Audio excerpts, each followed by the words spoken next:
WNYathletics.com would like to thank today's sponsors. Howard Hanna Real Estate Services. Ready to sell your home? Visit howardhanna.com today. Howard Hanna. Home happens here. Western New York Immediate Care, with 4 convenient locations in the Buffalo area: Amherst, Buffalo, Depew, Lancaster, and Orchard Park. Western New York Immediate Care is now offering telemedicine services to provide you care anytime, anywhere. Visit WNY Immediate Care on-site or virtually at WNYimmediatecare.com. Logistics Plus Buffalo is your go-to resource for all your transportation needs. LP moves freight of all shapes and sizes all across the world. Call LP Buffalo today at 716-877-9653 or email buffalo@logisticsplus.com. AdPro Sports. AdPro is the largest team sports dealers and brand merchandise providers in the nation. For a variety of custom merchandise solutions, from apparel to promotional items, visit adprosports.com. Empire Electric. For all your home, business, or office electrical needs, call Empire Electric at 716-634-0330. Free estimates and financing available for all customers. Empire Electric. Call 716-634-0330.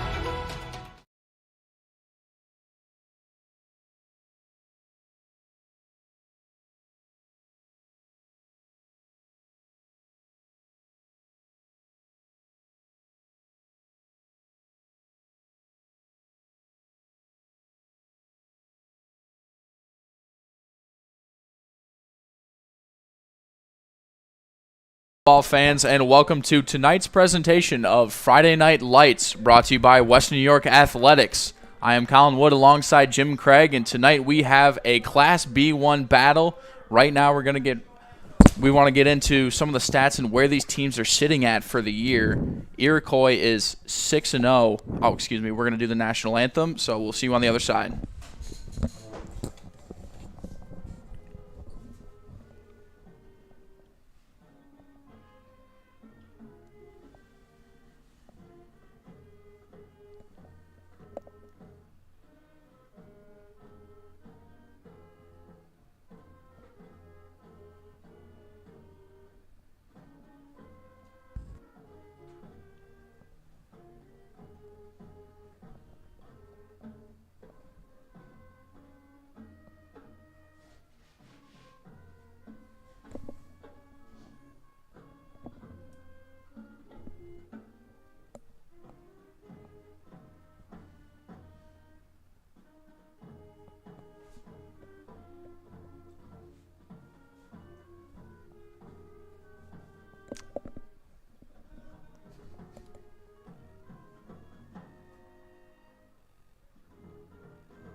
All right, there you have it, everyone. There's our national anthem. So right now, both of these teams coming off of blowout wins. Iroquois took care of Burgard 63-16. West Seneca East took care of Lewiston Porter 44-7.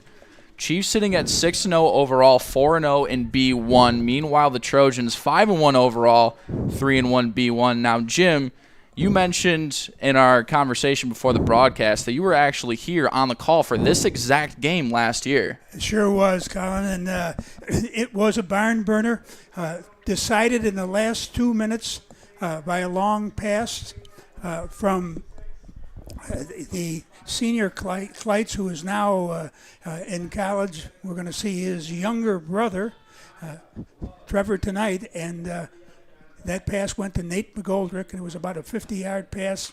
Final score was 21-14 in favor of Iroquois. Great game. And we're going to expect to see a great game tonight, too. It's going to be a battle in B1. There are huge implications for this game, too. It's pretty simple for Iroquois. You win, and you get the first seed in Class B1. Now, for West Seneca East, they need to win, and they need some magic to happen on their side as well. They not only need to win tonight, but also by 20 points because of the whole situation with the three-way tiebreaker. And they also need 2 Pioneer losses to finish out the regular season because they lost to Pioneer earlier in the season 28-0. Meanwhile, Iroquois was able to handle off Pioneer. So we're going to get ready for the coin toss right now. And Jim, what do you expect? You expect to see a lot of offense? We know there's going to be a lot of ground game between Trevor Berry from Iroquois and the dynamic duo of Charlie Rosado and Mike Hayes from West Seneca East. I think in the West Seneca East relies on that ground game, although they've been very, very effective when they've needed to pass. On the other hand, it's a pretty balanced attack from Iroquois with Trevor Kleitz throwing for over 1,000 yards, 17 touchdowns, no interceptions. And as I meant, on the running side, Trevor Berry, over 1,100 yards, second in Western New York, behind the young Warburton guy from Cheektowaga. And so therefore, I think we're going to see a pretty balanced attack from them, and both of them know how to run the football. That's for sure. There is a lot of star power out here on the field tonight. Now for Iroquois, they actually have the top passer in B1 in Justice Kleitz. Now all these players lead this respective category in B1. Top passer in Justice Kleitz, leading rusher in Trevor Berry, and also the leading receiver in Nate McGoldrick. But on the other side for West Seneca East, they have the second and third rusher. That is Charlie Rosado and Mike Hayes. As we get ready for kickoff here, as Iroquois is going to be receiving the opening first half kickoff. Class B1 battle. As you mentioned, these two teams are very well coached.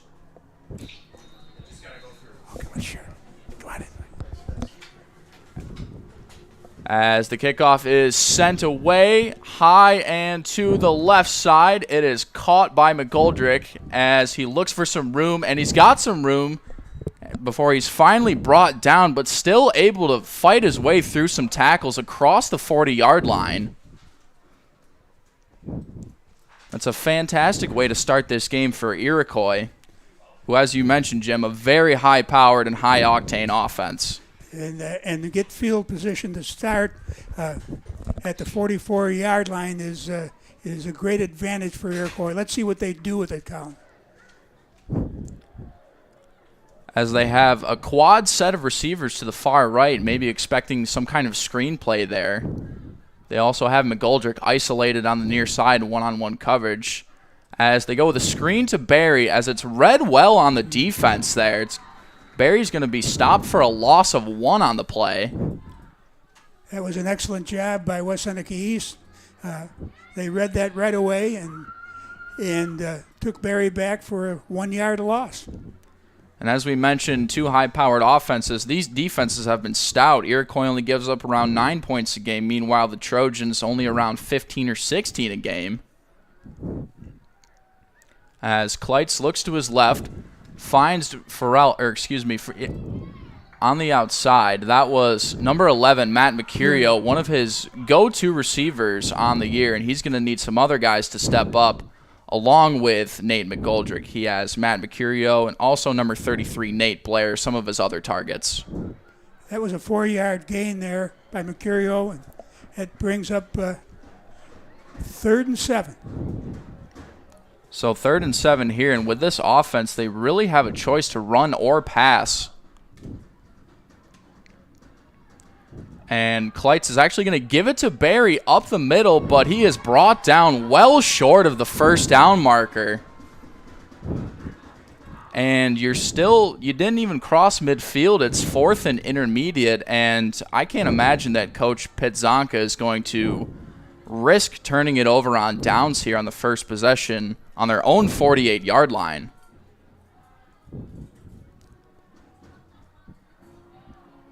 We'll see who comes in here, Colin. It looks like they're lined up to go for it. We could just see a pooch punt, but Coach Pitzonka rolling the dice here early on. Kleitz back to pass, and it's incomplete and dropped by McGoldrick. He had his man coming across the middle. Great defense there on the back end, though. Stuck with him, and it looked like that was Number 13, Mike Natty on the coverage there. That was a great coverage by Natty, and looked to me like Colin just got a hand in there just at the end and to break it up. So that good throw by Kleitz and a better defensive play by Natty. So the early gamble does not pay off for the Chiefs as the Trojans now have the ball in plus territory as we have a timeout by West Seneca East, and we're going to stay here for that. So, yeah, like we talked about, Jim, a lot riding on this game. It's just some of the numbers of these kids, they really do blow you away, though. Specifically, Charlie Rosado and Mike Hayes, two plus 600-yard rushers for a team that rarely passes, but when they do, they are effective. That's for sure. And Andrew Deptula, the quarterback, he's also added to the rushing total with 312, just a total of 187 yards passing and with no touchdowns. However, he's 21 for 27. He's 75% effective in his completion ratings. Deptula with trips to the right, and this is a give up the middle, and a nice gain there on first down from Charlie Rosado.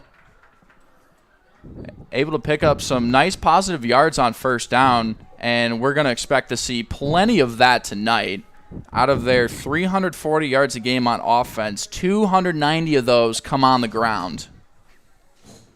You're going to see Charlie Rosado and Mike Hayes kind of go back and forth from West Seneca East. They've been very effective throughout the year.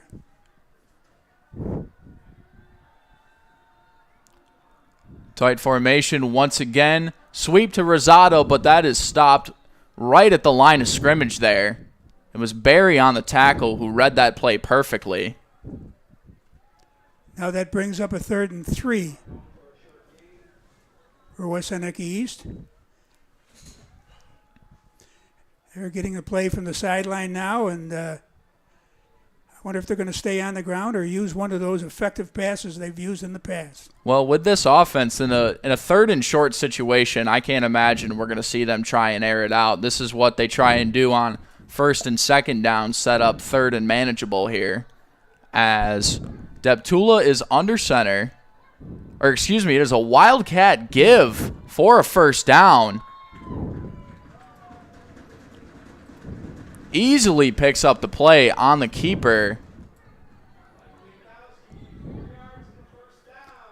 That was Mike Kwiatkowski for that first down. Very quietly performs very well. And my recall is from last year, he and Mike Hayes were two excellent players in that game in 2021.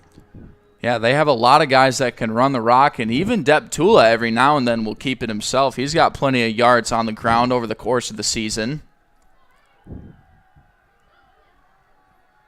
As this time he is in the shotgun, tight formation. Arnone goes in motion, and Deptula's going to keep it up the middle. Once again, picks up 4 or 5 on first down, and this is exactly the start you want for head coach Jim Marino and your team that's trying to get a huge win on the night. Pick up good yards on first down. You shorten the sticks. Keep the offense moving, and especially keep that Iroquois offense on the sideline. What Coach Marino has done is he's kept the ball on the ground, right? But his looks have been different at just about every single play, and he's given the ball to 4 different runners in this early stages of the first quarter. Trojans doing a great job of mixing it up. This time, fake the sweep. Once again, a keeper, and that's actually Mike Hayes who just threw that right to the ref. Did not have a receiver there. Mike Hayes spells Deptula every once in a while in the quarterback position. Throughout the year, he's 11 for 16, and he's had 2 touchdown passes. So he's very effective not only as a running back, but as a quarterback. Hayes is sort of one of the Swiss Army knives on this team, can do a little bit of everything. Plenty of rush yards on the year, and has accumulated their only 2 passing touchdowns on the year as well. As Hayes gets the play from the sideline, going to set his offense up here for about a 3rd and 6 here from the Chiefs 34.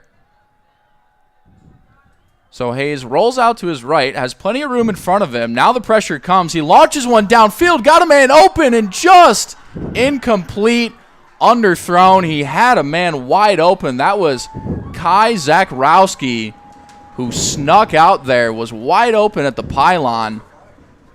But as there is a flag on the play, we're going to have to wait and see what the call is. It was thrown right where the pass was incomplete, and it is pass interference on the defense, so that's going to be a 10-yard penalty. It looked like that was Hayden Wolf on the coverage who was able to recover and break it up, but got a little too handsy. And now the Trojans of West Seneca East set up shop inside the red zone. It's, in high school ball, is most a little different from college and from the NFL. It's a 15-yard penalty, automatic first down. As Kwiatkowski takes that one up the middle again for a pickup of another 3 or 4. For those who are looking to say, well, they didn't march off 15 yards because they're inside the 30. It's half the distance to the goal.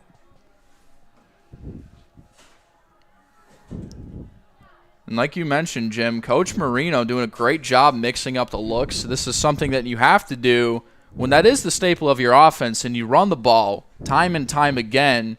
You can't keep showing them the same look. You got to mix it up, dial up different formations, spread it out sometimes, bunch it up, just to keep that defense on their heels. But Hayes is in the backfield once again, has plenty of room in front of him. He's going to keep this one, make a man miss, dive to the sideline, and knocked out of bounds right around the 10-yard line. And bring up another 3rd and short situation here. As you mentioned before, Colin, the other thing that this does, keeping the ball on the ground for the most part, and in that case, keeping the ball in bounds, it controls the clock. And there's less than 6 minutes in the first quarter. It's gone by pretty fast. That clock has churned, and we started out with a turnover on downs on Iroquois' first possession, and so far the Trojans taking advantage. As Rosado goes in motion, they fake the sweep. Hayes keeps it up the middle. Got good push from his offensive line up front down inside the 5.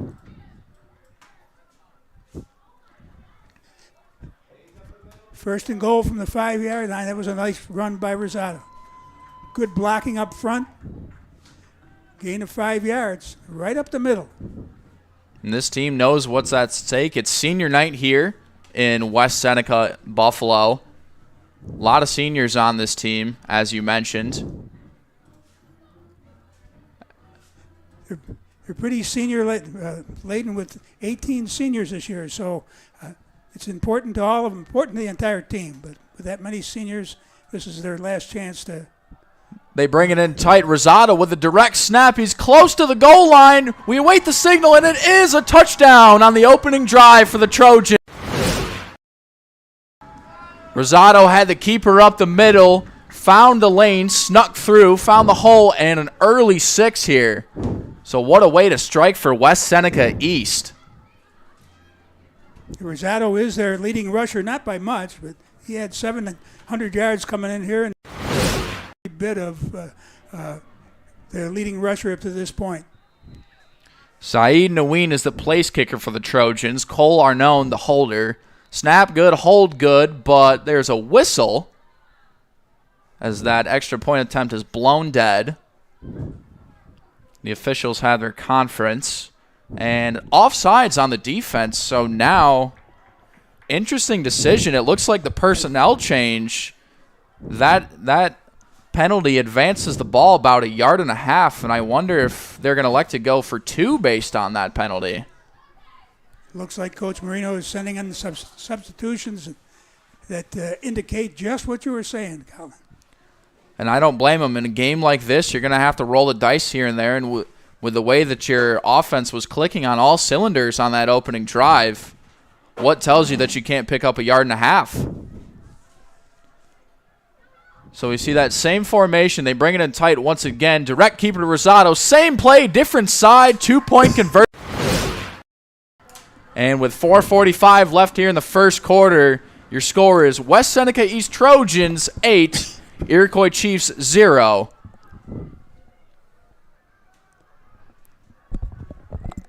So now it's up to the Iroquois offense to respond. That play, it looked like it was designed to go straight up the middle, and Rosado read that perfectly, read the blocks, and just kind of walked into the end zone for the for the 2-point conversion. And I know we've talked a lot about Trevor Berry, but Jim, we discussed Justice Kleit's numbers on the year so far, and I think the two biggest things that we need to talk about are his completion percentage, 76 on the year, 17 touchdowns, no interceptions. As we have a score update right now, Faulkner Casadega Maple Grove up 7-0. Scored on the second play of the first drive. A fumble on the kickoff was recovered by Faulkner. The Silver Creek 8. Dalton Caldwell from 5 yards out. Got in the end zone. P.A.T. good. Score is 14-0 now. Golden Cougars on top as this kick is low. Bounced off the helmet and recovered by McGoldrick as he is met by a wall of Trojan special teams gunners. So they will set up their offense around the 30-yard line. Not as good a field position as last time, but I'm sure they're not too worried about that with the talented players they have on this 11-man squad. In last year's game, it was more air power for Iroquois than on the ground. In fact, they only had 47 yards rushing in the whole game, and so we'll see if they can get their running game going. Pitch to Barry on the outside is blown dead by the officials. Couple of pre-snap penalties to start this one, and that's a false start, so back up Iroquois another 5 yards.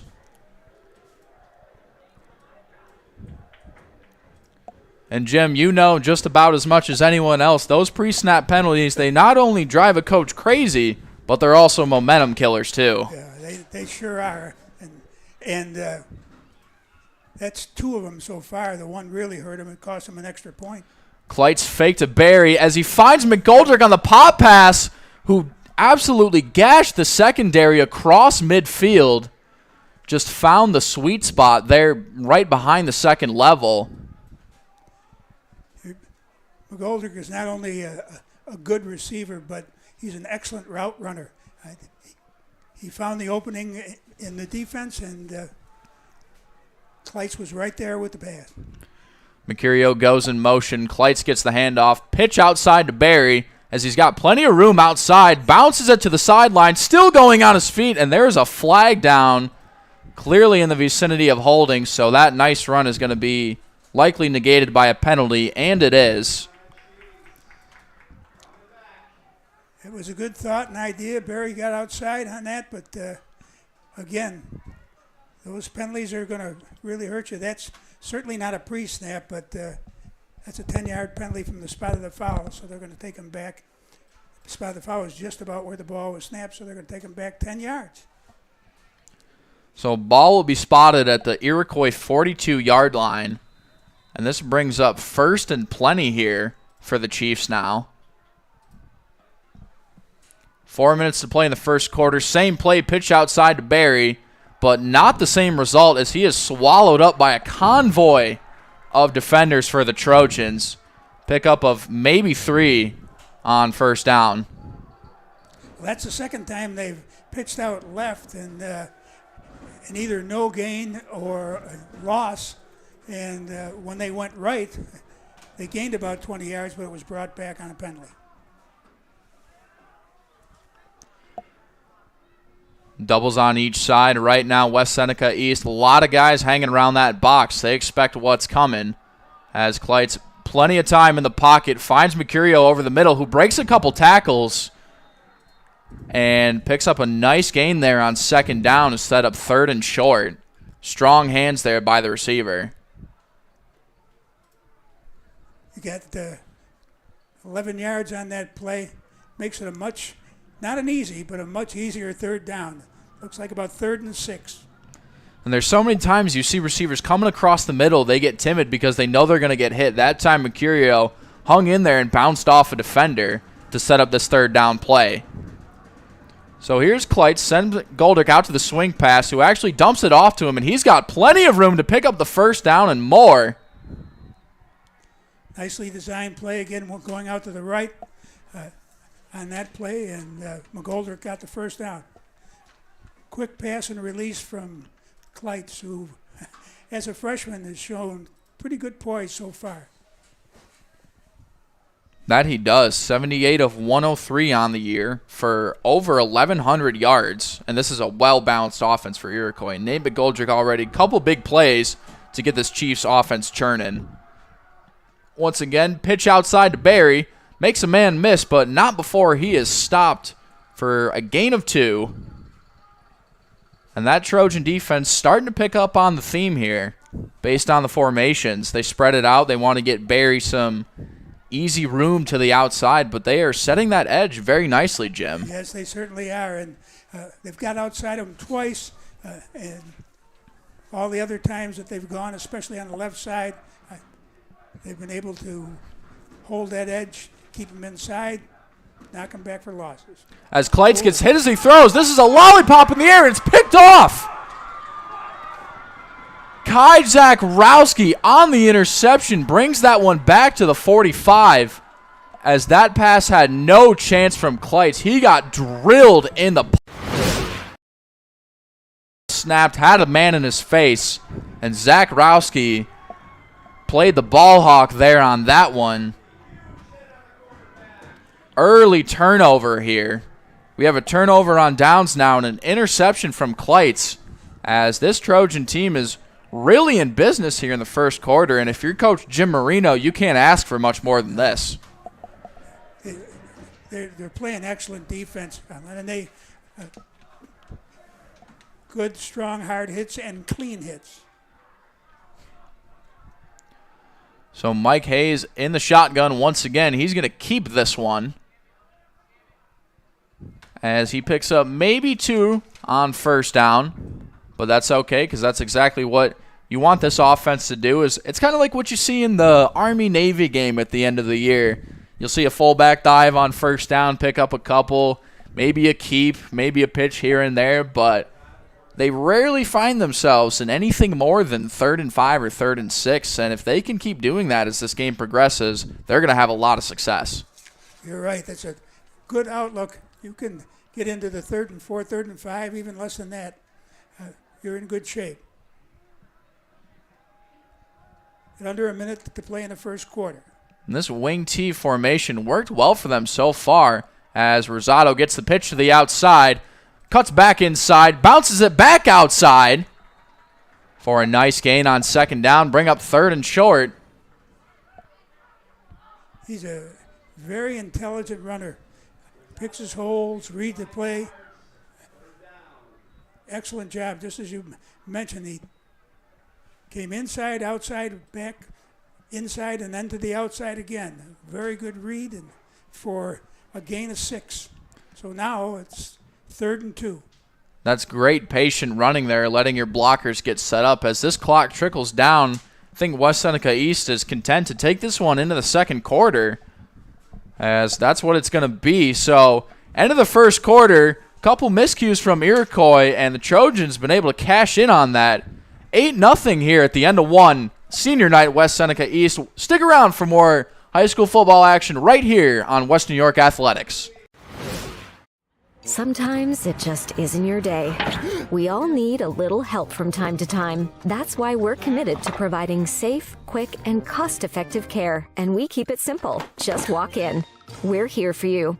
Learn more today. Do you insure a lot of businesses? Yes, we do. How about restaurants? We got a bunch. Do you cover property damage? Yes, we do. How about my equipment? Covered. How about sewer backup? We got it. What if my cook gets hurt? They're covered. Foodborne illnesses? Covered. What if my party tent goes down? Covered under property damage. And you say this is all under one policy? One policy. When do I pay? Once a month. Just one time? Just one. Is there anything you don't cover? What's your record for consecutive questions asked? 31. Tables.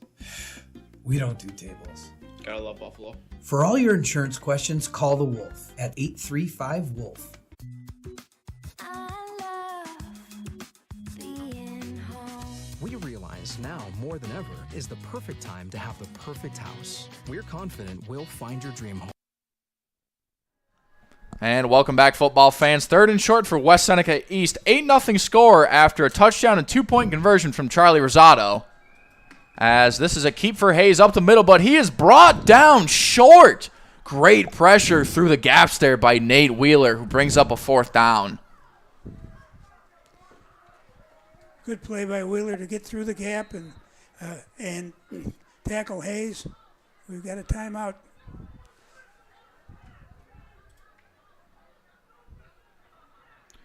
Or excuse me, that was number 70, Nolan Koss.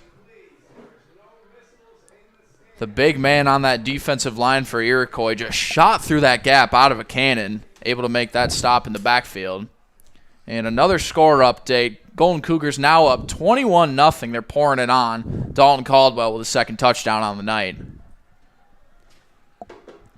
So, going to see some lopsided games tonight, but we're expecting a very close one here. But right now, West Seneca East in control. We saw some movement on the Iroquois defense, and especially on a 4th down. That's going to advance the sticks, an automatic 1st down. Yeah. 5 will get you the 1st down, and it's only 2, so it'll be a 1st down for West Seneca East. Just to clarify why that stoppage of play was prior, the officials detected that somebody was blowing a whistle in the stands. Obviously, you can't have that because it affects players and the kids, so I think they've got that taken care of. Hate to see something like that. This time, Hayes gives it to Rosado on the counter, but not a whole lot doing there on that gain, as he is lucky to get back to the line of scrimmage. And you see that Iroquois defense is getting pressure through the A and B gaps every now and then, but they're having a hard time just adjusting to the formations and the play calls and all the different looks that the Trojans are throwing at them right now.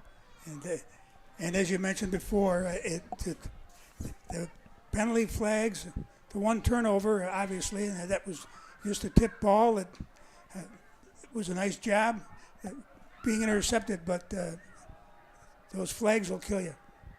2nd and long. Hayes going to keep this one to the outside. Got some blockers in front of him. Makes one man miss before he is brought down from a shoelace tackle. That was Trevor Berry on the stop. So back-to-back defensive stops. Good plays from the Iroquois defense.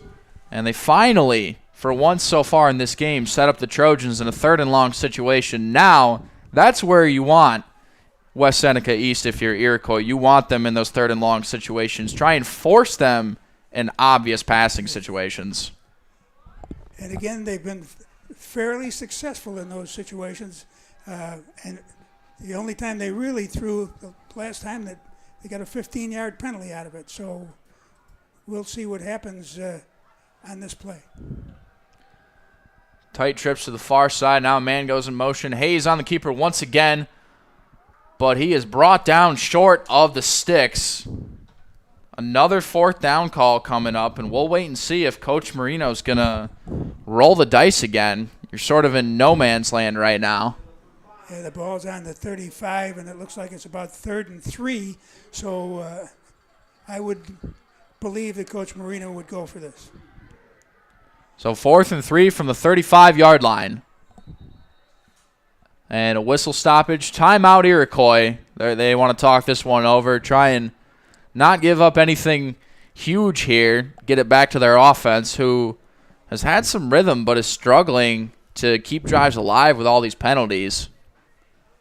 Yeah, that's something they have to clean up quick, Colin, because, again, they moved the ball well the last time they got it. They're playing good defense here, 4th and 3, and they give them a 1st down on a penalty flag, on encroachment or offsides or whatever everybody wants to look at it as.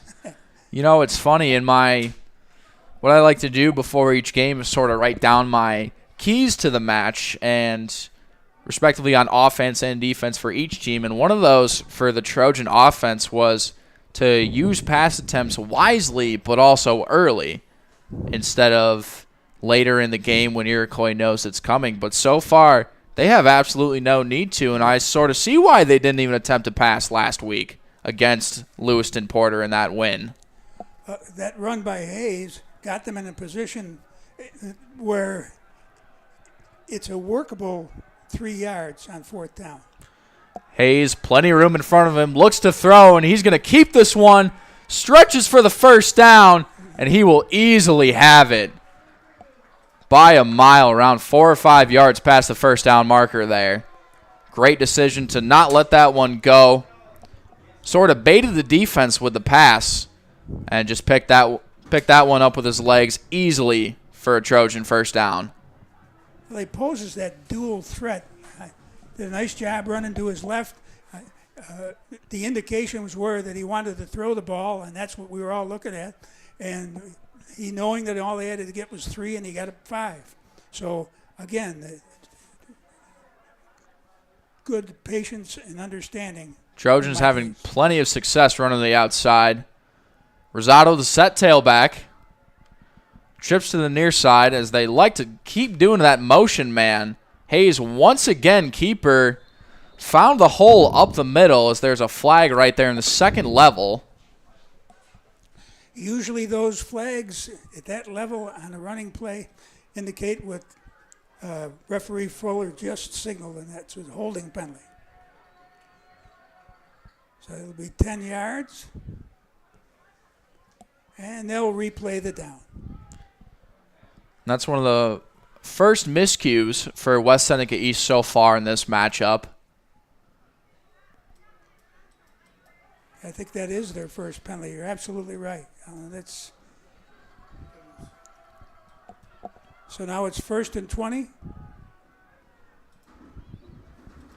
Not sure if they'll pass and run here, but they certainly are not going to abandon that run. It's been too effective for them so far. So far, Iroquois actually outgained the Trojans as Hayes rolls to his right, looks back to his left on the screenplay, got Rosado, who makes a one-handed catch, but for a very minimal gain. And it looks like he got maybe half a yard on the play. So that was a spectacular job by Hayes to avoid the pressure, find his check down there in Rosado. But the bad news is that it didn't really result in too much there. No, he was pretty well covered, and Hayes didn't have too many choices there, and it was a great catch, that's for sure. So we thought we were going to see Deptula on the night. It is Hayes under center once again. Screen pass over to Zach Rowski, who fights his way, trying to battle with the Iroquois defenders and the sideline. Is able to squeak through for a couple. And right now they're looking at 3rd and quite a bit here. First down marker is at the 29-yard line. The ball is spotted around the 36, so we're looking at around 3rd and 17 for the Trojans coming up. So far, it's been the Hayes and Rosado show. We'll see if we go somewhere else on this play. This time, Hayes alone in the backfield, empty formation. As the blitz comes from Barry, he's going to keep it, escapes the blitz, and is able to pick up something.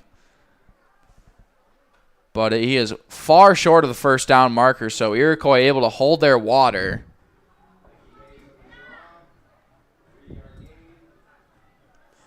Looks like there was a flag on the play as well. And it was a face mask on the defense. So Iroquois comes up with a great stop. As you saw the referee, Al Fuller, indicate face mask there on the Chiefs.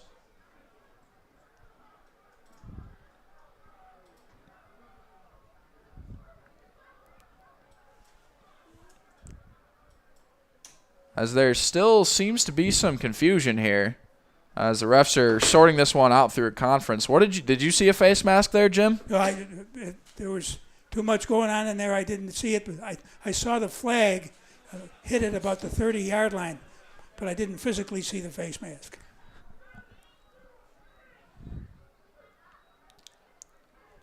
So if this place, that flag is going to stand as the clock winds, and right now it looks like they're going to replay 3rd down, actually. It was a 5-yard penalty 5-yard face mask, meaning it wasn't a personal foul. They didn't yank it or pull it. They just got their hand tied up there usually. So instead of 3rd and 17, 3rd and 8 for the Trojans. Hayes alone in the backfield once again. Looks to his left, keeps it up the middle, but not able to find enough room to pick up the first. As Nate Blair and Matt Mercurio were there to meet him. As timeout on the field we have right now. Iroquois calls their second timeout. And this one's going by quick, Jim. 6:38 in the second quarter, and I'm looking at our screen right now, and interestingly enough, Iroquois actually outgained the Trojans 55-50 in terms of offense. It's just that West Seneca East was able to cash in on that turnover at downs, and also that interception too got them into this position where they are right now, driving with a 4th down in Chiefs territory. And that turnover on downs resulted in the touchdown, the only touchdown of the game. And again, just going back, they went for 2 points because of a foul that put them at the 1.5. Golden Cougars up over Silver Creek Forestville 35-0 in the first quarter. As 4th and 7, Hayes rolls out to his right. Plenty of green in front of him. He's going to launch this one downfield. He's got a man. It is juggled and incomplete. Outstanding coverage on the back end. Looked like he was looking for Zach Rowski. That was his intended target, who was open in the end zone. Not able to come up with it, though, as they turn it back over on downs to the Iroquois offense. The coverage on the play was Nate McGoldrick, number 5. Knocked that pass down. It was a nice job. It's right with him, but just for a second there, it seemed to get behind him. The pass was just a little bit short. Trojans defense showing pressure, and they get to Kleitz. He is hit immediately, but he still gets the screen pass off for a couple. What a job there by the freshman, knowing the pressure's coming, takes the hit, still able to get the pass off for 4 or 5 yards on first down. He's a very He's a very cool cookie. He's a lot of patience. Go a long way. Showing the experience. Barry on the pitch outside once again. Plenty of room as he has another date with a sideline there. Moves those chains once again, as we've seen him have plenty of success on the outside. And that was excellent blocking for the left side of the Iroquois line. Let's see where he wants to go now. He's a hard guy to tackle, but the Trojan defense barely even getting an opportunity to tackle him, as he just creeps to the outside and picks up yards after yards here. We're going to take a quick break. 5:57 left in the second quarter. Iroquois driving down 8-0. Stick around for the rest here on Western New York Athletics.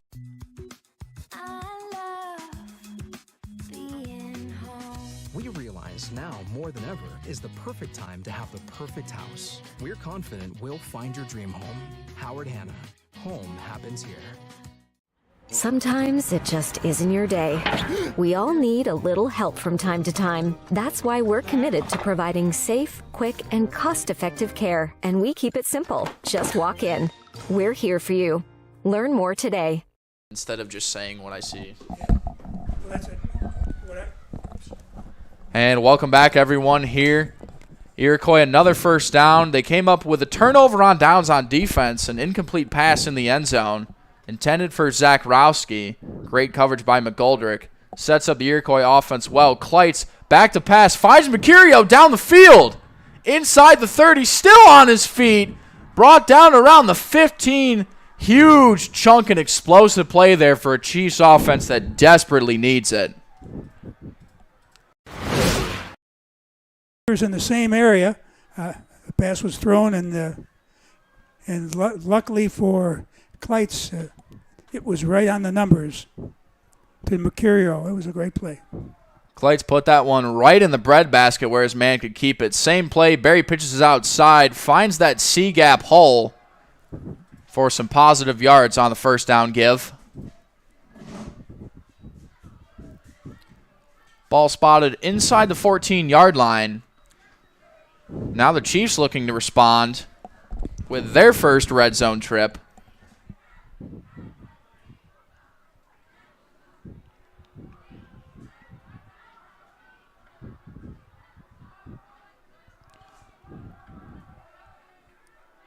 Barry on the give to the outside. He's got plenty of room, and he's going to walk in virtually untouched for a Chiefs touchdown.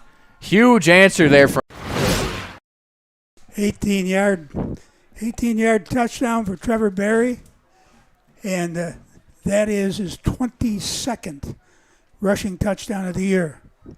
23rd total. He's got one receiving touchdown as well. Putting up video game-like numbers. 2 here. Stoppage on the play. Now inadvertent whistle. So Chiefs looking to tie it up here on the 2-point conversion early on. Clates give to Barry once again, who is in for the 2-point conversion. It was close, but his momentum carried him over the plane. Under 5 minutes. And Jim, I want to go back to that touchdown play.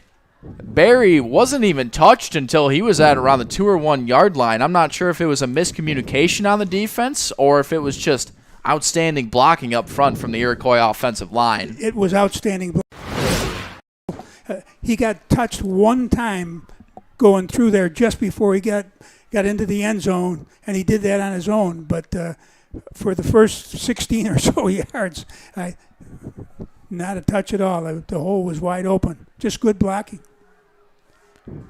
So Charlie Rosado puts up 6 and a 2-pointer for Iroquois. Trevor Barry says, I can respond to that with a touchdown and 2-point conversion of my own. And that's how we find ourselves knotted up at 8 here. 4:59 to go in the second. That was a vital response from Iroquois. This is the type of game that I think we all thought it would be. Excellent football, hard-nosed, keen on the running game, using the passing game for whenever they need it. A little more on the Iroquois side than was Seneca East side, but both teams have been effective in their own way. As Josiah Archidipane sends this one deep, as this rolls inside the 5-yard line, it's finally scooped up there. And the Trojans are not going to have great field position to start out this drive. He made a pretty decent recovery after that ball went by him. He got about 9 yards on the return.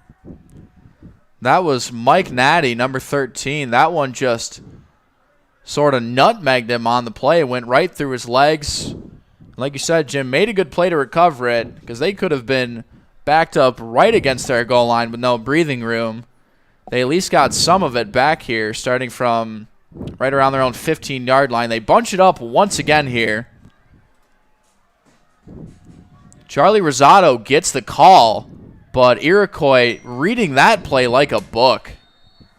It was a great read. The blocking was ahead of him. He had some good blocking, but good penetration sometimes trumps the blocking that's out there in front of him. So you get penetration and broke up the play. It was a nice job by the Iroquois defense.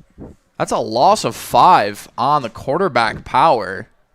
We'll call it Wildcat power because Mike Hayes is playing QB right now, but Charlie Rosado on the direct snap, just that play had no chance from the start. The penetration that this D-line from Iroquois is getting is impeccable, and they have responded well after getting gashed in the first quarter. But now it's Mike Hayes in the shotgun as we have a pre-snap penalty, delay of game, and that's got to drive Coach Marino crazy. On those plays that stay live and end up live, as soon as the play is dead, they get 40 seconds to put the ball in play. And the back judge is the one that's responsible for keeping that time. Trojans backed up really deep now. Hayes on the keeper up the middle. Gets a couple blocks and maneuvers his way to set up 3rd and long. And there are play clocks at this field. For some reason, they are just not turned on as of now. So you can't really blame that on the offense because they didn't have a reference to look at. Play just took too long to develop. Nonetheless, 3rd and 14 for the Trojans, and Iroquois comes up with a stop here. That's a huge 3-and-out. I'm sure it would help our viewers, too. What the viewers can't see is that same back judge, when they have 10 seconds left, he puts his hand up. Then when it's less than that, he counts. And he's down to 2 seconds. They got the ball off. Hayes fakes the sweep, and he is going to – oh, and the ball is loose! Iroquois says they have it. We wait the official mark. Hayes lost it on the keeper, trying to fight for extra yardage. And Iroquois comes up with a turnover inside the 25-yard line, Jim. That evens up the turnovers, and this one, we'll see what Kleitz and company can do with it. I'm sure the is something that they have worked with very well, and we'll see what happens. As a receiver is uncovered on the far side, it's caught. Touchdown, Iroquois. Miscommunication there on the back end. As a man was left uncovered. That was number 33, Nate Blair, who just had the easiest touchdown of his high school football career. That was a unique type of play. It looked like the back, Trevor Berry, was looking at the quarterback and not ready for the play prior to it. All of a sudden the ball was snapped, and now that's 6 more points.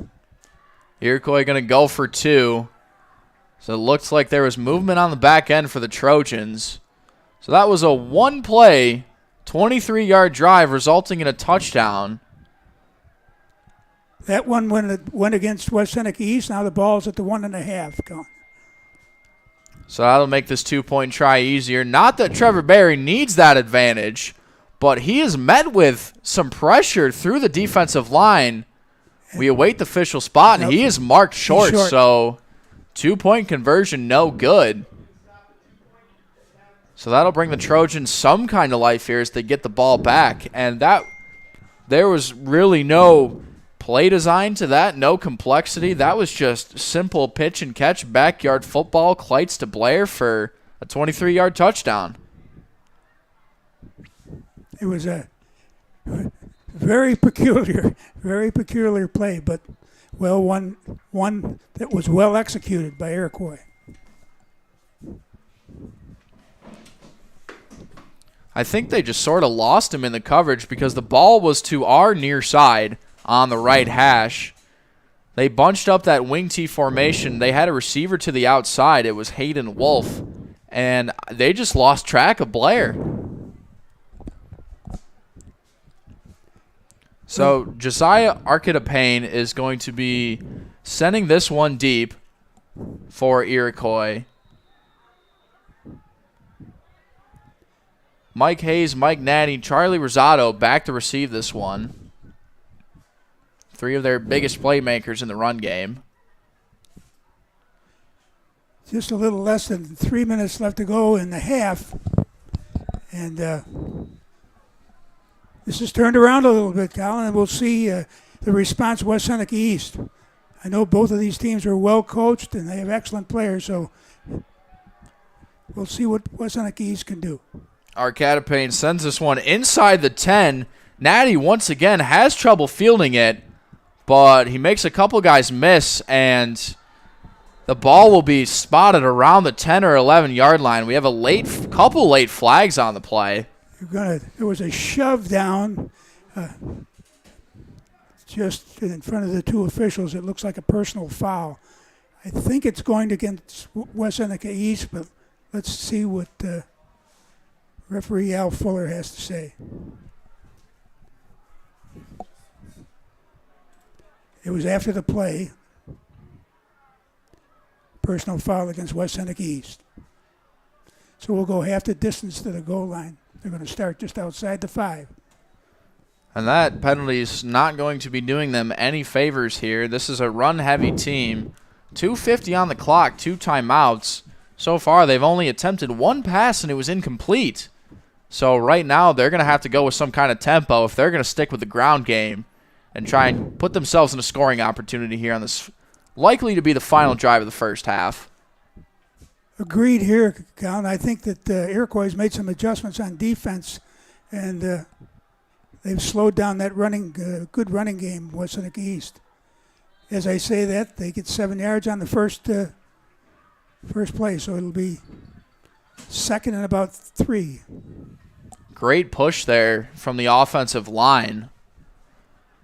It's finally starting to toy with that Chiefs defensive line after some early penetration got the best of them. They're having success running to the outside. They haven't kept it up the middle in the A and B gaps too much. Like we said, they're going to have to try and work everything as they bring it in tight once again. Hayes going to keep this one, but he is not going to have a lot of room there. He got the call, didn't do too much. Looks like they're going to give him about a little over a yard gain. So it's going to be 3rd and 1. Although it does bring up 3rd and short, that clock continues to chip away. Coach Marino keeping those 2 timeouts in his back pocket.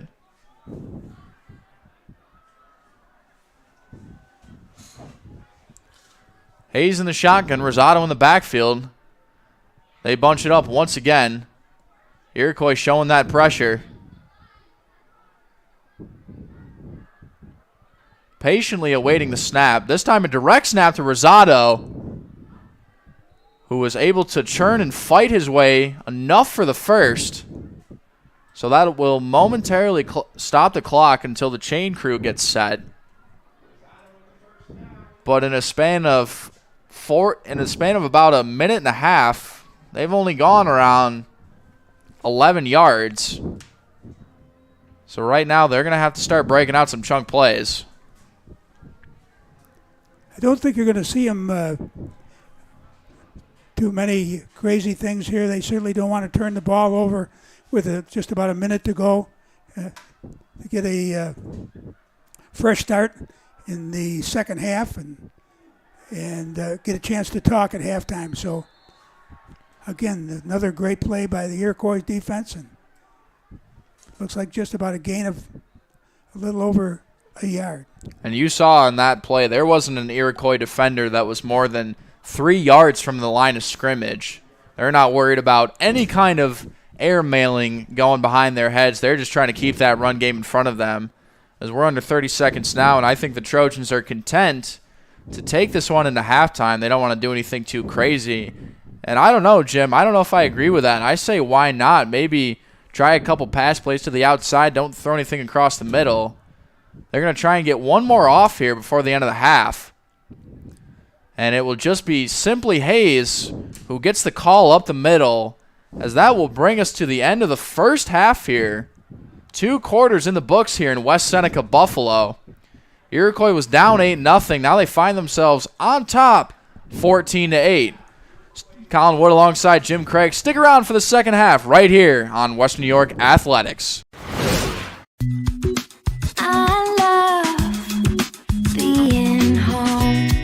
There's nothing better than owning the perfect house to come home to. You've earned it, and we'll make it happen. Our local real estate experts and in-house team of financial professionals make buying or selling your home simple. Howard Hanna. Home happens here. I love being home. Sometimes it just isn't your day. We all need a little help from time to time. That's why we're committed to providing safe, quick, and cost-effective care. And we keep it simple. Just walk in. We're here for you. Learn more today. Do you insure a lot of businesses? Yes, we do. How about restaurants? We got a bunch. Do you cover property damage? Yes, we do. How about my equipment? Covered. How about sewer backup? We got it. What if my cook gets hurt? They're covered. Foodborne illnesses? Covered. What if my party tent goes down? Covered under property damage. And you say this is all under one policy? One policy. When do I pay? Once a month. Just one time? Just one. Is there anything you don't cover? What's your record for consecutive questions asked? 31. Tables. We don't do tables. Gotta love Buffalo. For all your insurance questions, call the Wolf at 835-WOLF. If you've been injured in an auto accident, large or small, call 681-4088. RES Physical Medicine and Rehab right away. If you are in pain or just sore, don't take chances. Call RES today and take advantage of their 24 to 48-hour appointment pledge. With no copays, RES will help navigate the confusing world of no-fault insurance with you, so you can concentrate on getting better. 681-4088. RES Physical Medicine and Rehab. The most important call you can make after an auto accident. Logistics Plus is a global transportation provider headquartered in Erie, PA, with locations worldwide, including right here in Western New York. Logistics Plus is consistently recognized as a fast-growing transportation and logistics company, great supply chain partner, top freight broker, leading project cargo manager, and a great place to work. With a strong passion for excellence, our 500-plus employees put the plus in logistics. Call our Buffalo office today for an efficient, personal approach for all of your transportation needs. Our homes have become offices, gyms, schools, and playgrounds.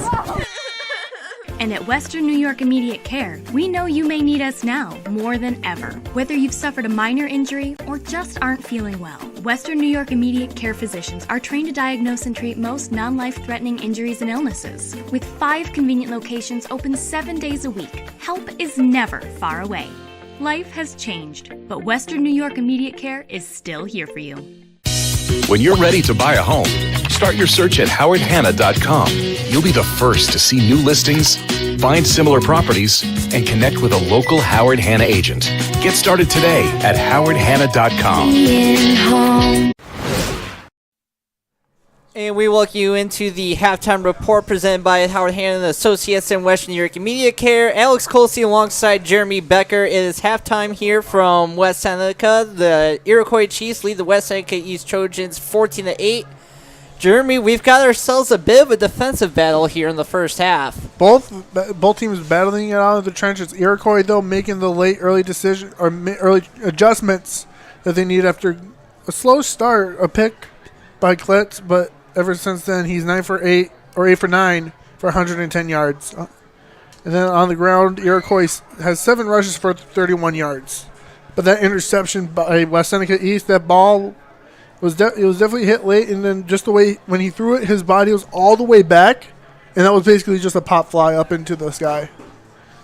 Yeah, not generally the ideal way to throw a ball there, but so, yeah, like you said, really slow start. Iroquois kind of seemed a little bit nervous out of the gate, and then West Seneca East, they got the ball with I think it was 10 minutes to go in the first quarter, and they drained that clock. By the time Iroquois got the ball back, I think it was around 3 to 4 minutes left in the quarter. So I think the key for West Seneca, if you get the ball, if you milk the clock and keep Iroquois off the field, I think that's what's going to give you the best chance at winning this game. I definitely agree.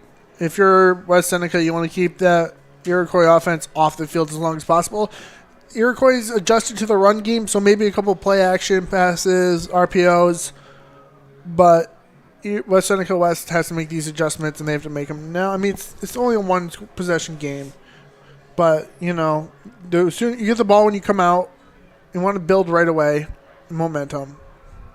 But as we got a lot of score updates throughout Western New York, Colsey. Yep, so we'll start down in Falconer. The Falconer, Cassadaga Valley, and Maple Grove Golden Cougars are hosting Silver Creek tonight. And Falconer up 42-0 at halftime. Late in the second quarter, Jack Cruisers over at this one. Williamsville East is up 20-0 on Hutch Tech. 1 quarter in the books in Mayville. Fredonia leading Chautauqua Lake 14-0. And then after 1 quarter, Salamanca up on Eden 21-7. Yep, and then Jamestown is down to Niagara Wheatfield right now. Last update I had was Niagara Wheatfield 8, Jamestown 7, 4 minutes left in the first quarter. That was my last update from that game. And they're about to start the second quarter, and that's the same score there from what I'm seeing. So if you're following Western New York football, Section 6 football, and you haven't heard the news yet, it came out probably about hour and a half before game time that we learned about it. that Bennett had an ineligible player. There was a clerical error that ended in some paperwork involving transfer from one school to Bennett, and it resulted in Bennett having to forfeit their first 6 games of the season. So now Bennett, who was cruising through this season, I mean, we saw them against McDowell week 1. Even though they lost that game, they played phenomenal in that game. They seem to have been cruising throughout the year, and now all of a sudden, you find yourself with 2 weeks left in the season with games against Niagara Falls tonight and then Hutch Tech next week. All of a sudden, you find yourself from the top of your division to the bottom, just like that. And that's... I feel bad for the kids, mainly. Yeah. Because that hurts. It's an unfortunate situation. You know, I mean, for Section 6, it's definitely not an easy decision for them, but they're enforcing the rules that are set down. So you can't blame them for enforcing the rules that are in place. But it does stink for the kids that have worked so hard this season. For a Bennett team that's trying to get over the hump. They made it to Syracuse last year, fell just short. Trying to do that again this year. I feel like now with something like this happening, maybe this motivates them a little bit, saying, hey, they're trying to take this away from us, maybe? I don't know. They're going to be the best 2-6 team in all of New York State. Yeah. And they're only 2-6 based off of technicality. Yeah. Like, it's unfortunate, but at the end of the day, they just got to pick their heads up. You got 2 games left tonight and next week. Take care of your business now, and then go from there. You've got 2 weeks left. You can't really sit down now. You've got 2 games left. Win those 2 games, go in the playoffs, then go from there. As West Seneca West, Spectrum is on the other side of West Seneca. West Seneca West up over Sweet Home 7-0. Low-scoring game there. Jeez. Yeah, but West Seneca and Sweet Home, that's always been a closer game, Colsty. So I'm not really that surprised. As we got about 3 minutes until warm-ups, and on the other side, it'll be Jim and Colin on the call. Yep. One more quick score update before we go. Will North up at halftime on Clarence 13-3. That is a crucial Class A1 matchup. So we have a few minutes here before halftime. We will see you guys on the other side. This has been the Halftime Report presented by Howard Hanna and Western New York Immediate Care. Western New York Immediate Care's new locations are now open. Whether you've suffered a minor injury or just aren't feeling well, Western New York Immediate Care provides safe, quick, high-quality care at an affordable cost. Our clinicians are trained to diagnose and treat non-life-threatening injuries and illnesses and are equipped with on-site x-ray and labs to help you feel better, faster. With 4 convenient locations open 7 days a week, Western New York Immediate Care is here to help when and where you need us. Visit us online to learn more. When it's time to sell your home, start with a visit to howardhanna.com, ranked the #1 real estate site for sellers. A few clicks will show you the sales price you can expect for your home. We can get you the most money in the quickest amount of time because we know where the local buyers are and how to reach them. So if it's time to sell your home, visit howardhanna.com today, and we'll match you with a local Howard Hanna agent to sell your home fast.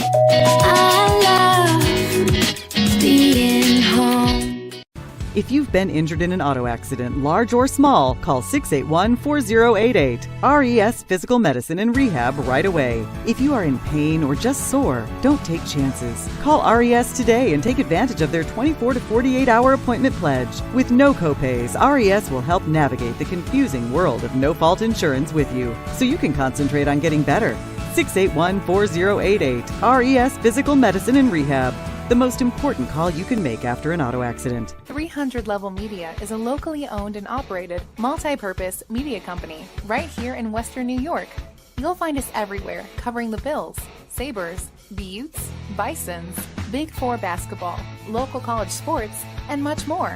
Our staff offers a variety of media services, from video production, live event coverage, audio broadcasts, professional voiceovers, camera operation, and videography.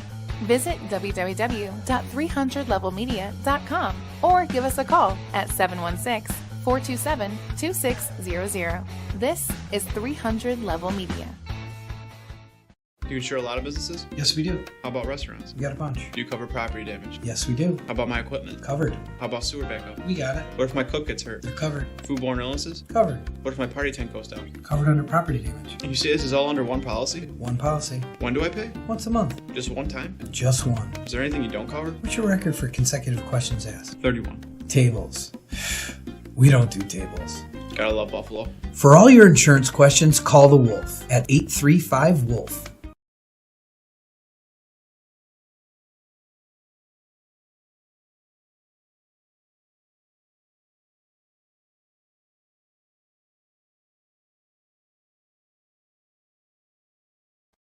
Logistics Plus is a global transportation provider headquartered in Erie, PA with locations worldwide, including right here in Western New York. Logistics Plus is consistently recognized as a fast-growing transportation and logistics company, great supply chain partner, top freight broker, leading project cargo manager, and a great place to work. With a strong passion for excellence, our 500-plus employees put the plus in logistics. Call our Buffalo office today for an efficient, personal approach for all of your transportation needs. When it's time to sell your home, start with a visit to howardhanna.com. Ranked the #1 real estate site for sellers. We can get you the most money in the quickest amount of time because we know where the local buyers are and how to reach them. Get started today at howardhanna.com. Sometimes it just isn't your day. We all need a little help from time to time. That's why we're committed to providing safe, quick, and cost-effective care. And we keep it simple. Just walk in. We're here for you. Learn more today.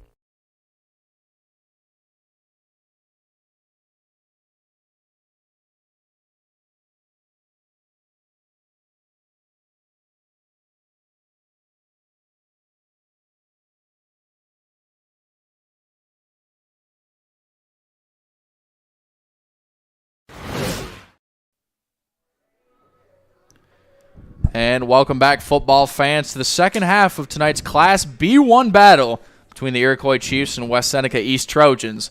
Colin Wood alongside Jim Craig here. Just to recap that first half, Justice Kleitz from Iroquois was stellar. 8 of 9, 110 yards and a touchdown. But Trevor Berry, who's been the workhorse and just had his way with defenses over the course of the year, only had 31 yards. And on the other side, Charlie Rosado got the Trojans on the board with a touchdown and a 2-point conversion, but that detrimental fumble led to the one-play touchdown drive where Kleitz was able to connect with Nate Blair on the easy touchdown. So, Jim, want to get your thoughts. What did you like from both teams in the first half there? It was kind of a seesaw. The West Seneca East got that nice stop on fourth down. And then they turned it into 8 points. And it looked like they were going to start moving again. And every time that Iroquois would move, they'd shoot themselves in the foot. And that yellow flag was on the ground. But it seemed that once they scored that first touchdown, they gained momentum. As you mentioned, Colin, they recovered that fumble and scored on the next play. So, we discussed it before. There were thoughts about West Seneca East maybe trying to step it up a little bit at the end. But from my recollection, they're going to receive the second half kickoff. So if they do that, probably Coach Marino is in there trying to get them calmed down and tell them to do what they did on that first drive. Absolutely. And both these squads have met their maker tonight, so to speak. And they've, for the most part, blown out their opponents over the course of the year. The Chiefs win by an average margin of around 40 points a game. Meanwhile, the Trojans have doubled up their opponents for the most part. So they don't play in a lot of these games where it's down to the wire and every play really counts, where, your starters are going to be playing most of the game. It's not where you get to where everyone gets a chance. It's going to be the same few guys. And a lot of them play on both sides, too. So it's not only going to come down to the talent play calling, but also the conditioning and just flat out and simple, who wants it more here in this game? As you said, it's been the season, it's been David versus Goliath. Tonight it's Goliath versus Goliath. And again, we were figuring out these numbers before we came on the air. And as far as point differentials. That's the difference between what they give up and what they score. West Seneca East is plus 164. Iroquois is plus 236. So both those teams are right in the same ballpark. Play good defense. Right now, Will North is leading their game over Clarence 13-3 at the end of the first half. Lancaster Orchard Park is 14-7 Lancaster at halftime. A lot of great games going around in Class A and B tonight. As we get ready to start third quarter here, our Catapane's going to go toe to leather here as Mike Natty, Charlie Rosado, and Mike Hayes, the three men back deep for the Trojans to receive this one. Kick is low and fielded by one of the in-man. That's Luke Osmanski, who makes a couple moves. Not a guy who carries the ball often, plays tight end, and does a good job just to hold on to that one. Trojans will start out from their own 25.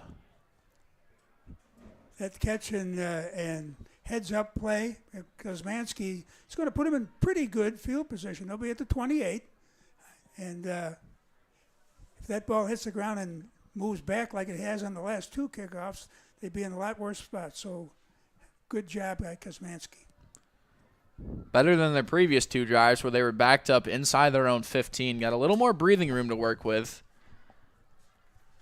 As they only had, the numbers don't really tell you. They only had 69 yards of total offense. Hayes, once again on the keeper, gets through the second level, gets a push from his lineman as well.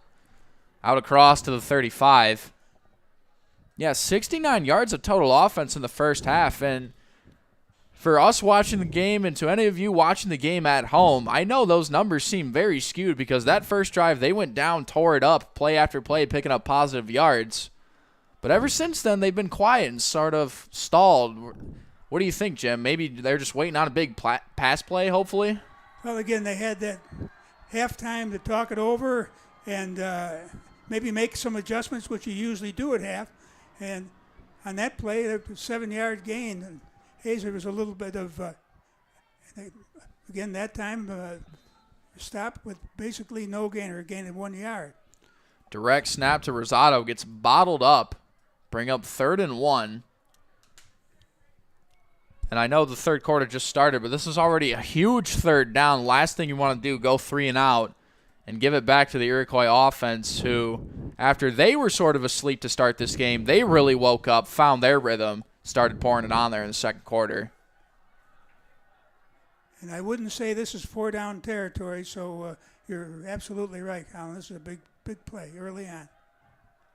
Iroquois, plenty of guys in the box, as that looked like a miscommunication on the play. Rosado got the direct snap. And he's going to be marked short. It looked like there was some confusion from the Trojan offense, whether it was the snap count or who was supposed to get the direct call. So the end result is loss of about a half yard on the play. So it's 4th and a very long yard. So far, the offense staying out on the field at their own 37-yard line. Early rolling the dice action here from Coach Marino in the second half. Not too surprised, though.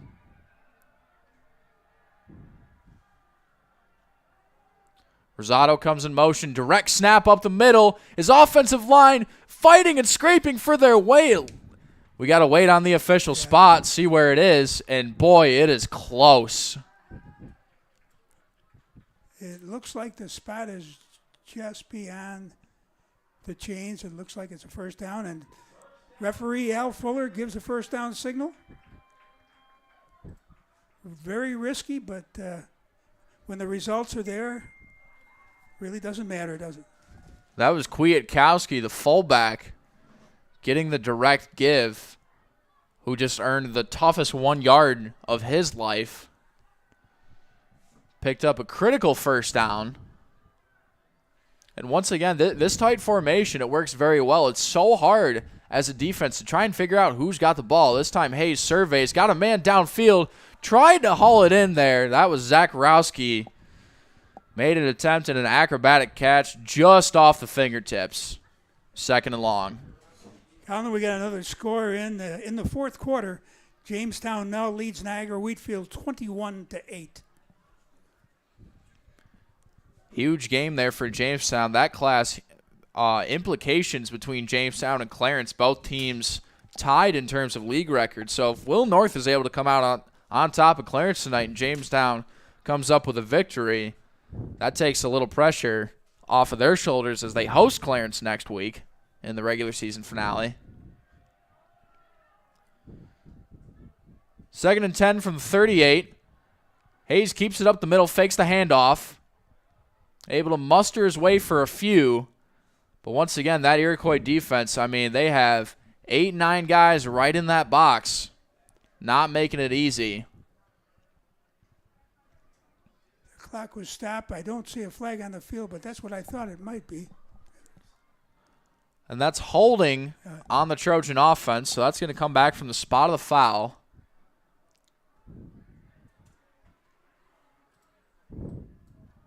Once again, another drive killer for a team that does not like to take it through the air. They like to keep things right on the turf. And when you do that, you really limit yourself in terms of how you are successful on offense, because right now you're running the ball. You got to pick up 10 yards on 2 run plays here if they elect not to pass. This time Hayes rolls out to his left, out of the reach there for Cole Arnone. That one just low as Hayes never really got the feet set. Yeah. And Arnone was open there. It was just a matter of, just like you said, he couldn't get the feet set. And now that was a second pass that, by our records, that was thrown by West Seneca East. It looks like, and you mentioned it before, that that the West Seneca East was doing a good job early on in the first quarter running outside. Well, it looks like they made some adjustments, Iroquois has, but as they run up the middle, that's where they're getting most of their yardage. It's not an awful lot, but it's seems when Hayes runs up, he gets 4 or 5 yards. So I think they'll go back to that. And there's a timeout here from West Seneca East. They want to talk over this 3rd and 20. We'll see what Coach Marino dials up to try and pick up a much-needed first down. And I think you're absolutely right, Jim. The way that they had success running the outside, they realized that if they could get some guys to set the edge, if you funnel everything inside, then that's what you want to do as a defense, because then you funnel everything right to where the majority of your defenders are, and it makes it almost impossible to try and get it through the 2nd and plus level from there on. Whatever adjustment Iroquois has made, it seems to be working. And now West Seneca East has got a pretty long third down here. It looks like about 3rd and 21. This Iroquois defense only gives up around 176 yards a game. Some of their main guys, Gavin Dundon, their leading tackler, Matt Mercurio, 6 tackles for loss. Nate Blair, 7 tackles for loss and 7 sacks. As Hayes rolls out, surveys, got him down the field, incomplete, intended for Zach Rowski. That was just outstanding coverage on the back end there from Alex Miller. Maybe a pass like that would loosen things up a little bit for him. Obviously, this is 4th down, and I'm not going to say it's not 4th down territory again, but when it's 4th and 20, I think you might see a punt, and the punter is back, ready to receive the snap. You really leave yourself with no option. So here we are, 8:29 in the 3rd quarter. This will be our first punt of the game. Saw a lot of 4th down attempts in the first half, some successful, some not. As McGoldrick is back deep to receive this kick. We know he is an all-state wide receiver. You get him in space. This one is rocketed to the moon. It takes a horrible bounce for the Trojans. Iroquois will have excellent field position in plus territory from the 31-yard line to start this one out. It's it just turned out with the bounce and everything else. The punt was about a 3.5-yard punt, and it puts down Iroquois in pretty good field position on the 31-yard line. And the problem for the Trojan defense, you don't know what's going to hit you, whether it's going to be Kleitz with his arm or Barry with his legs. Well-balanced offense. And it is indeed the pitch to Barry. Tries to stiff arm a defender. That time set the edge well there. By and large, Colin, the West Seneca has diagnosed that play very well. A couple of times they got a few yards, but it really hasn't worked that well for them. So we'll see what's in the Iroquois' bag, where they go next. And we know Kleitz can keep it himself too. We've seen very little of that so far tonight. As Barry alone in the backfield once again. Mercurio goes in motion. Barry looks across the middle to his man McGoldrick. Brought down around the 15. High points that one well in between two defenders for an easy first. It was a good read and a nice play, and I guess that I'm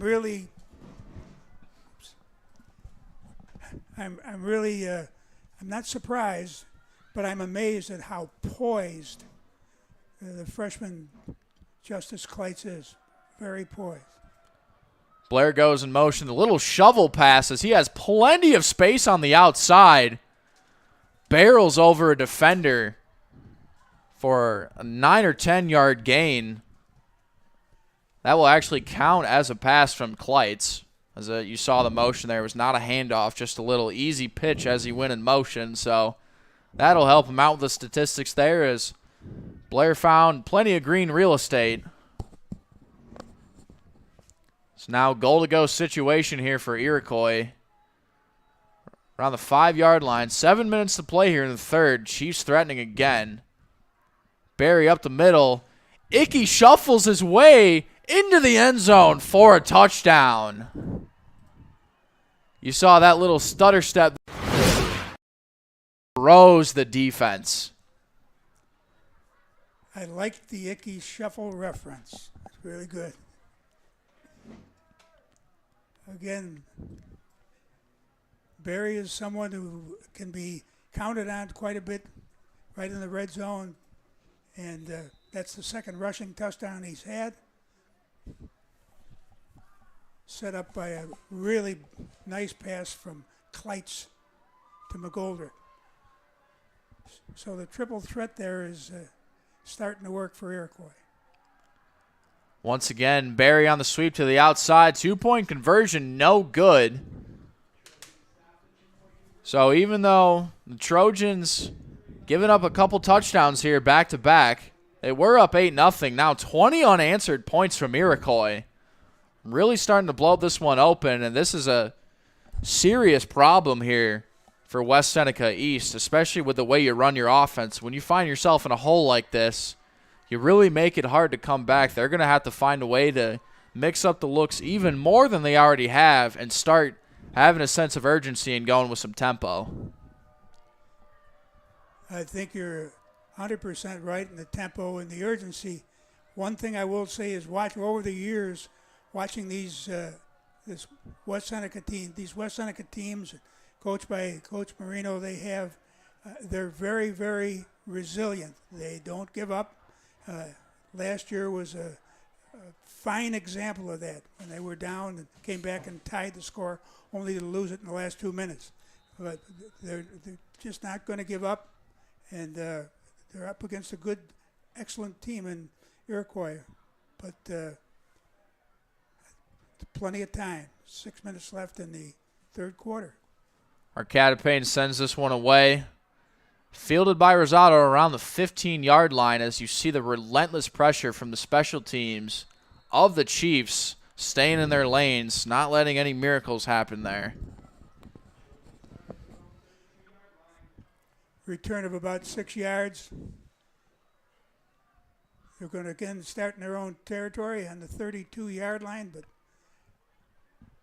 we'll see if they want to continue to make some adjustments in their running game, or have Hayes throw the ball downfield like he has on 2 occasions. He's had receivers open. Zacharowski has beaten his man plenty of times. Counter to Rosado, who squeaks his way forward for 6 on first down. You see he's a short back, but those quick legs, they get going. They're hard to bring down.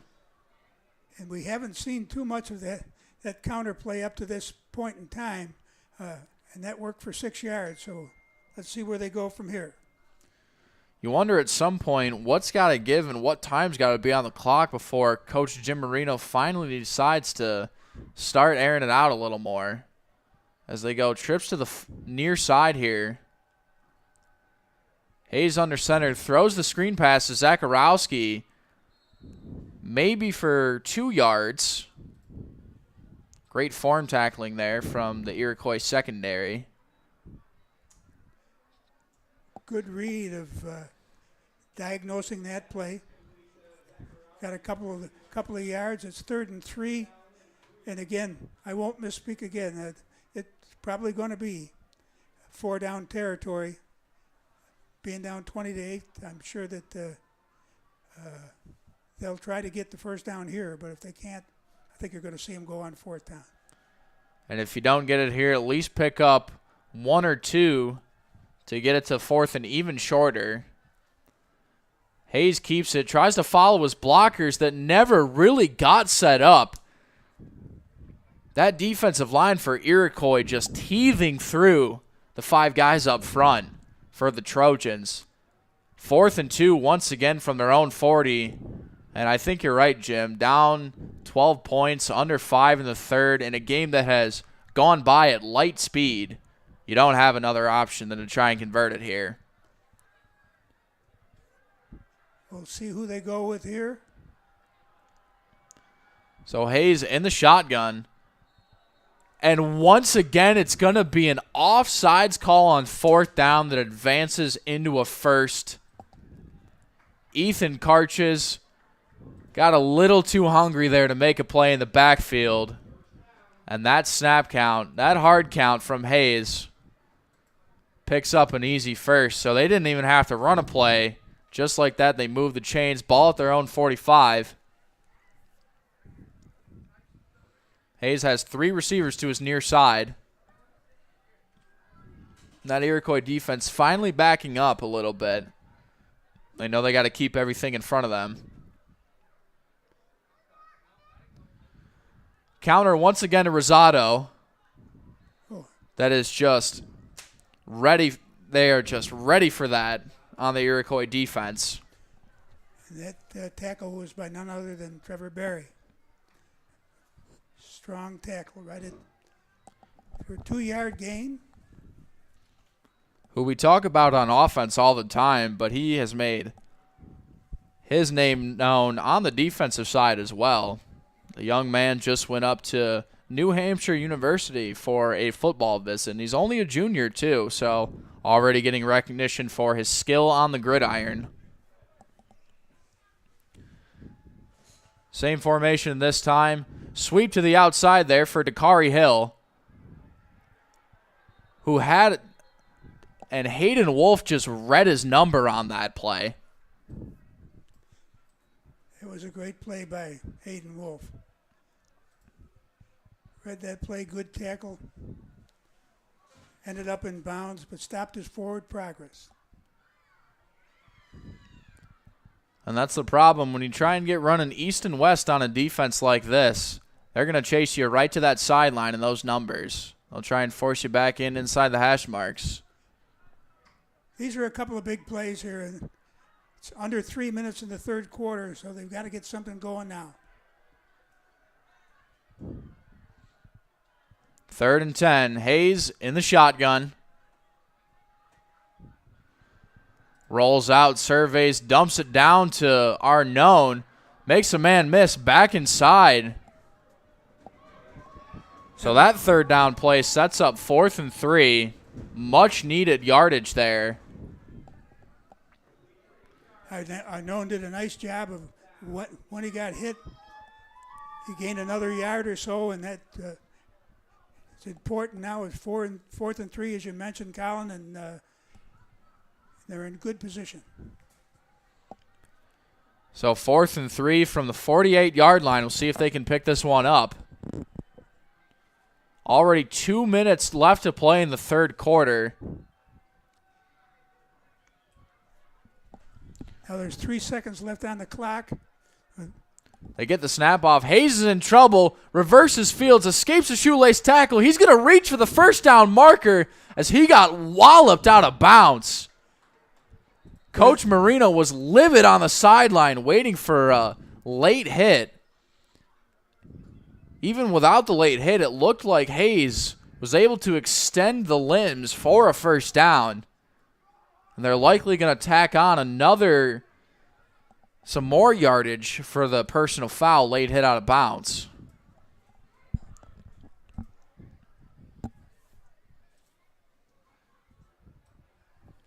So again, an untimely penalty, not a pre-snap, but an untimely penalty by Iroquois. And shooting themselves in the foot.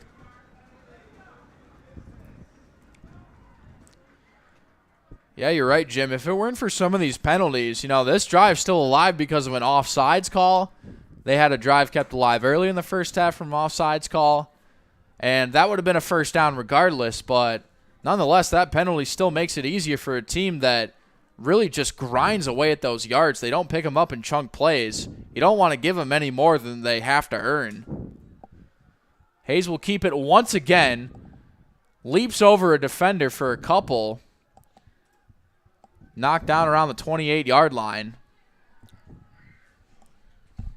Concern we have is the time it's taking West Seneca East to get their plays off. It's not that they've only had one delay a game, but the last 3 or 4 plays, they've snapped it with less than 10 seconds left to go. That may not mean much to anybody, but as you're getting down, we've got a minute left to go now, a little over a minute in the third quarter, so every second will count.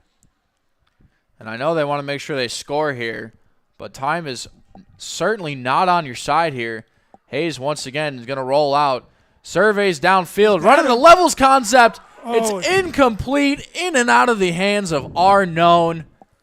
He was wide open inside the 10-yard line, just not able to hold on to it. But if you're Hayes, you cannot throw a better ball than that. That was a perfect pass, and there was a couple of other receivers not too far away from him, but he was wide open, and just couldn't hang on to it. You saw the levels concept there from the receivers, each of them running an out route at different depths across the field. You had one at 5, 10, and 15 just to stretch the defense in terms of depth. And Hayes found his man. He was open on the back end. But that's okay. That was sort of your insurance down on second down. You can take a shot like that. As we have a timeout on the field by the Trojans, we're going to take a break here with 46 seconds in the third quarter. West Seneca East driving down 20-8. Stick around. We'll be back on West New York Athletics.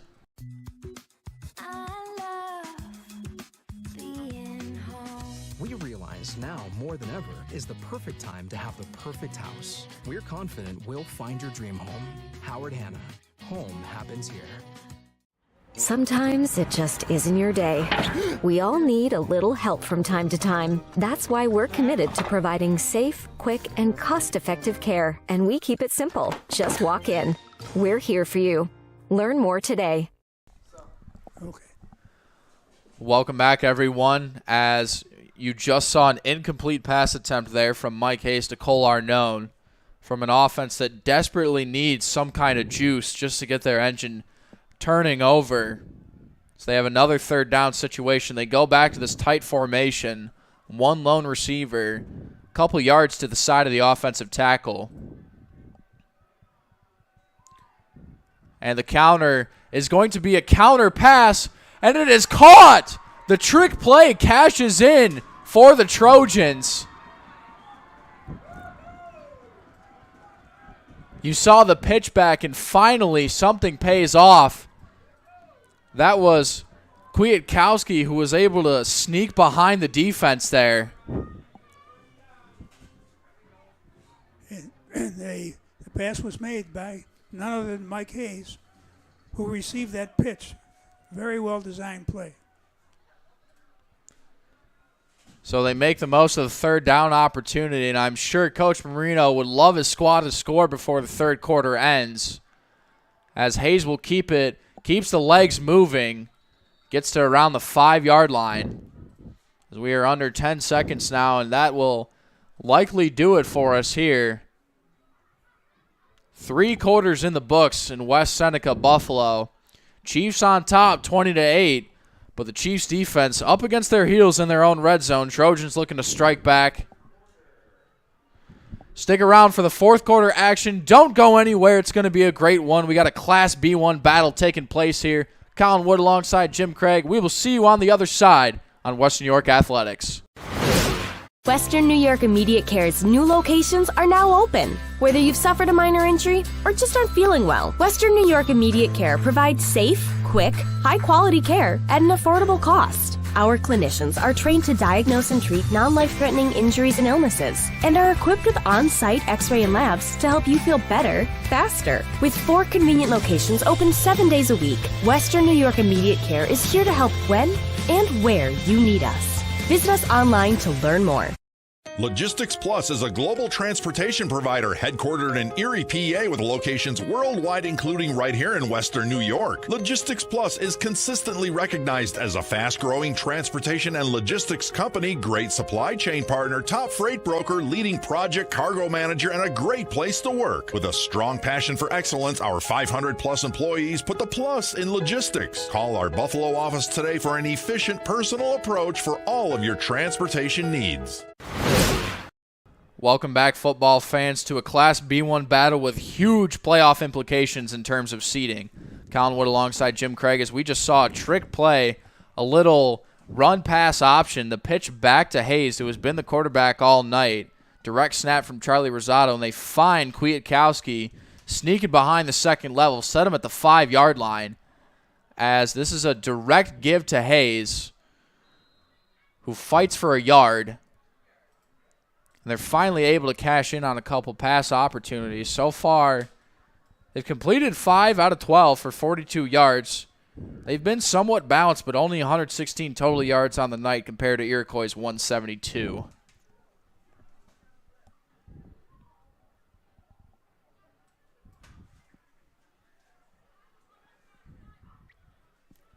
But we knew coming into this one it would be a defensive battle. Points would be hard to come by. Trojans threatening to make this a 1-score game. Once again, Rosado on the keeper. Tries to make his way to the goal line. Last-second push will get him around the 3. 3rd and goal coming up. And, Jim, this is obviously 4-down territory here. No question about kicking a field goal. That still makes it a 2-score game. You got to put 6 on the board here. Well, they've been successful in this whole drive. They've been aided by a couple of costly penalties by Iroquois, but they're starting to move the ball. They've got creative on a couple of plays that have worked for them. So let's see what Coach Marino draws up now. Ball at the 1.5-yard line as a timeout's taken by Coach Pitzonka and Iroquois. We're going to stay here and talk about just what we've seen so far here in this game. And right now, Iroquois threatening, got the ball on the 1.5-yard line. I can't imagine they're going to steer away from the run game. But assuming they score here on this play, let's just talk hypothetically. When they give the ball back to Iroquois, Jim, they're going to have to come up with a stop and a quick stop especially, because if they let time trickle down, they let Iroquois get a few first downs, and they leave their run-heavy offense only a couple minutes on the clock, they're setting themselves up in a dangerous situation. They certainly are, and again, they've been pretty good. Iroquois is getting the important pass when it's necessary. They try to set it up with the run, but the pass is necessary. Let's see what Coach Marino draws up here. Mike Hayes has been excellent. So this is 4th and 2 from the 2-yard line. Rosado on the counter. It's going to be close. I don't think he got there. Nope. Officials mark him short. Once again, the Iroquois defense proving they are worthy of the task of this run-heavy offense, showing no mercy and not afraid. They find themselves with the ball at their own 1-yard line, and just a quick score update. Wool North on top of Clarence, 28-10. A kick return was just taken back for a house call. And, since that first series in the first quarter, that defensive line has really tightened up. The front seven has really tightened up for Iroquois. And that was a great defensive stop. This is a pitch to Miller, who finds a lane to the outside, and he fumbles the ball. The ball is loose. Oh, and the officials mark him down. That was close. Yeah. Iroquois avoids disaster on the jet shovel pass to the outside. Ran right around the offensive tackle as we have an injured player down on the field for the Trojans. You see everyone in a yellow helmet on the sideline signaling it's their ball. But to me, it looked like Miller was down in the ground, which obviously is a rule. The ground cannot cause a fumble. In high school, you are not down by contact. You are down by whenever a leg, arm, shoulder, whatever hits the ground. Absolutely true, Colin, and that's exactly what happened there. He went down, and as he went down and he hit, the ball then came out. So it's again, it'll be a first down for Iroquois, and as you mentioned, they need to get a couple of situations going where they can take some time off the clock. It just can't be one and done here, and by getting a first down on the first play and getting themselves out of harm's way, it moves a lot toward getting them to some kind of rhythm. So let's see if they continue to run the ball. That was Damani Blake, the injured player for the Trojans, who just hobbled off. We hope he's okay. Brings up 1st and 10 for the 15.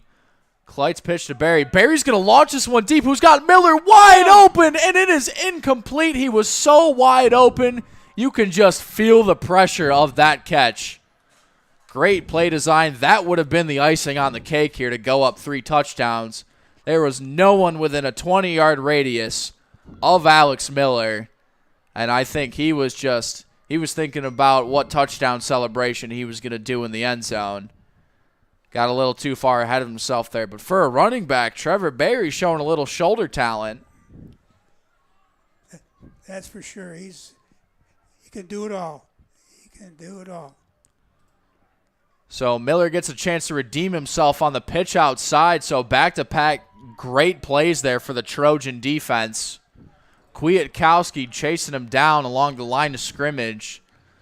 And that incomplete pass was huge for West Seneca East. Stops the clock, basically gives you a free timeout, set up your defense. And if they can come up with a stop here, this game's not over, but they got to figure out a way to put points up on the board in timely fashion.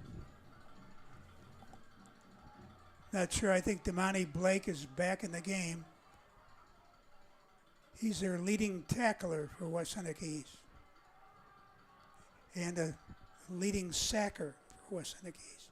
They go with a safe call just to Barry. Why not? See what he can do. He's going to be 2 yards short of the first down.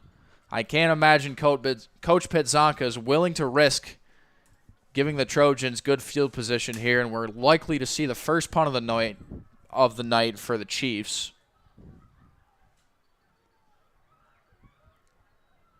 But I also could very well stand corrected. We're seeing a huddle here. They might just break into a punt formation. I'm not going to set anything in stone just yet.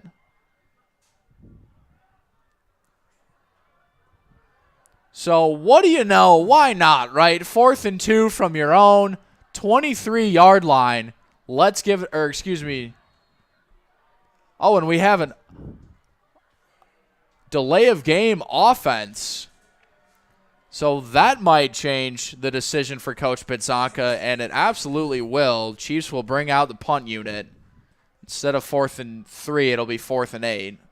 And Coach Pitzonka, in my opinion, Colin did not have any whatsoever. He did not want to go for it. What he was trying to do was draw him offside, and he got the 5-yard penalty against him instead.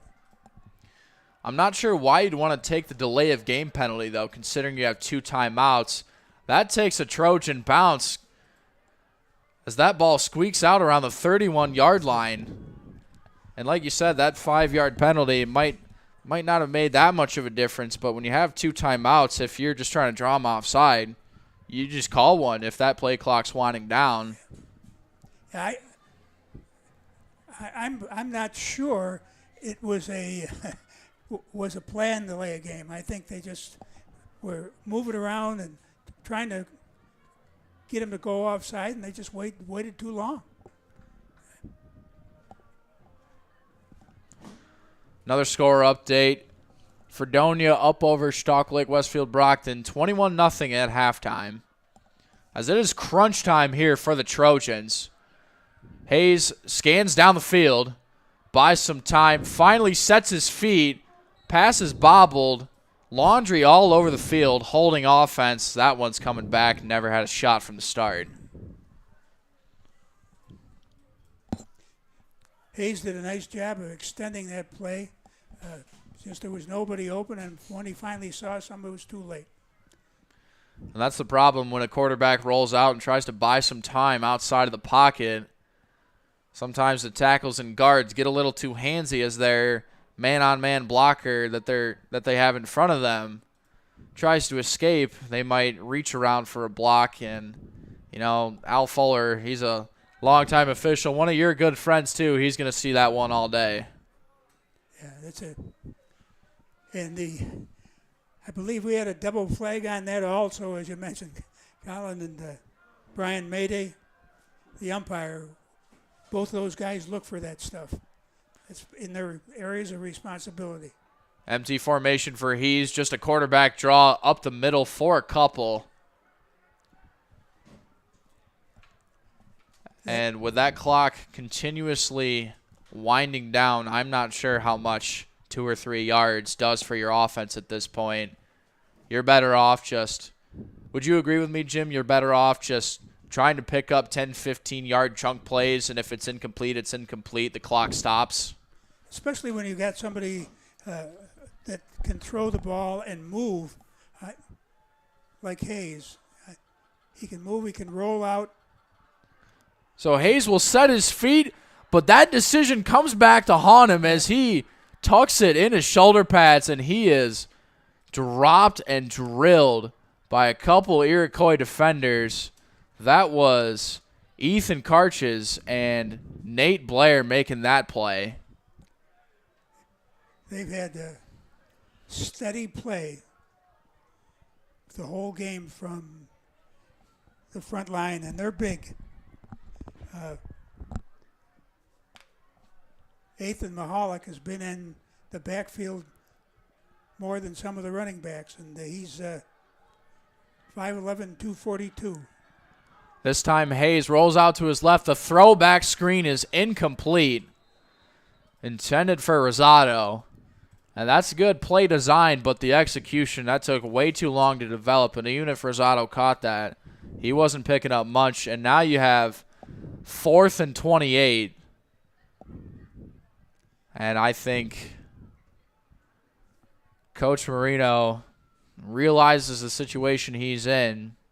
He's going to have to punt this one away.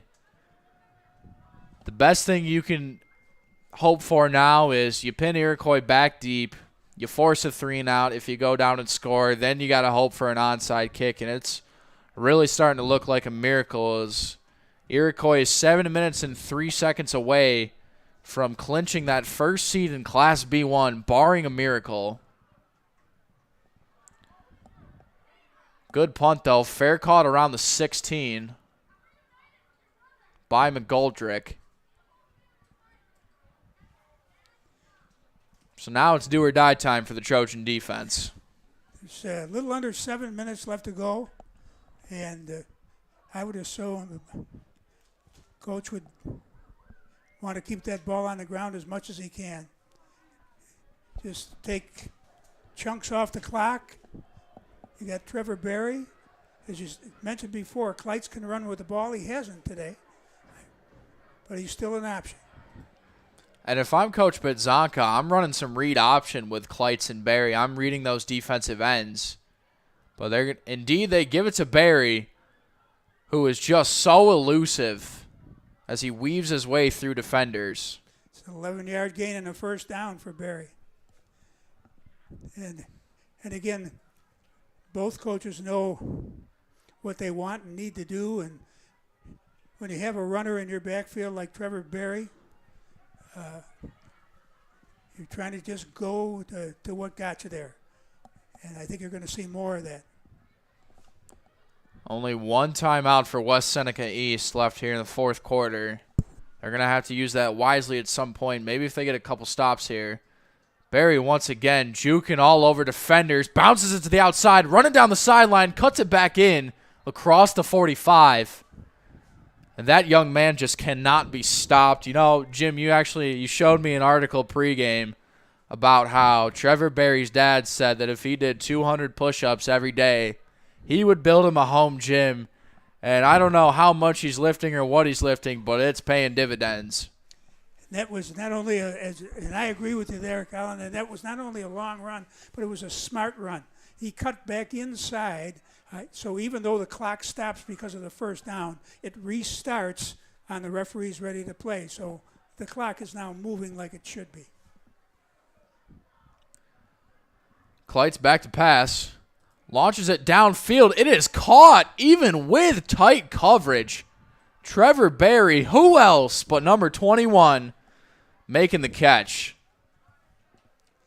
He even said in a quote from an article we saw in the newspaper that he looks forward to working out because he knows it's going to help him out, especially for football.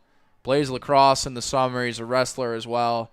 Just an all-around athlete and an essential key to this Iroquois program. This time he gets his blockers set up. Didn't have much of a hole to run through there, but he still got 6 yards. And ever since we began talking, almost 2 minutes have run off the clock. It's coming down to 5 minutes left to go. Red Raiders of Jamestown now up 29-8 of Niagara Wheatfield. So what we thought were some close games early on, the Goliaths of these matchups have started to pull away as things are starting to look bleak now for the Trojans. And that was only the second incomplete pass that Justice Kleitz had in this game, and it just went off the hands of McGoldrick. Covered well by the defense. Good coverage on that play. And this Iroquois offense, they've had explosive plays. The big three of Justice Kleitz, Nate McGoldrick, and Trevor Barry. They have had, once again, they've left their mark on tonight. As who else but McGoldrick found over the middle, diving into the end zone. And that just might be the icing on this cake. Iroquois will likely await a first seed at the end of this. As we mentioned, West Seneca East lost to Pioneer, so it's likely that Pioneer will remain the and West Seneca East will lock up that third seed, as we're only one more regular season week away from playoffs. There's a great pass by Kleitz to McGoldrick. Gave him the opportunity to run after the catch, and he ran right in the end zone. That was a great play all around. Kleitz on the 2-point conversion. Ball is fumbled and picked up, but called off dead. Your score now 26-8, 5:02 in the fourth quarter. So Kleitz on the night, the freshman quarterback, whose brother was the man taking the snaps for a couple years for Iroquois. He got to watch his brother play.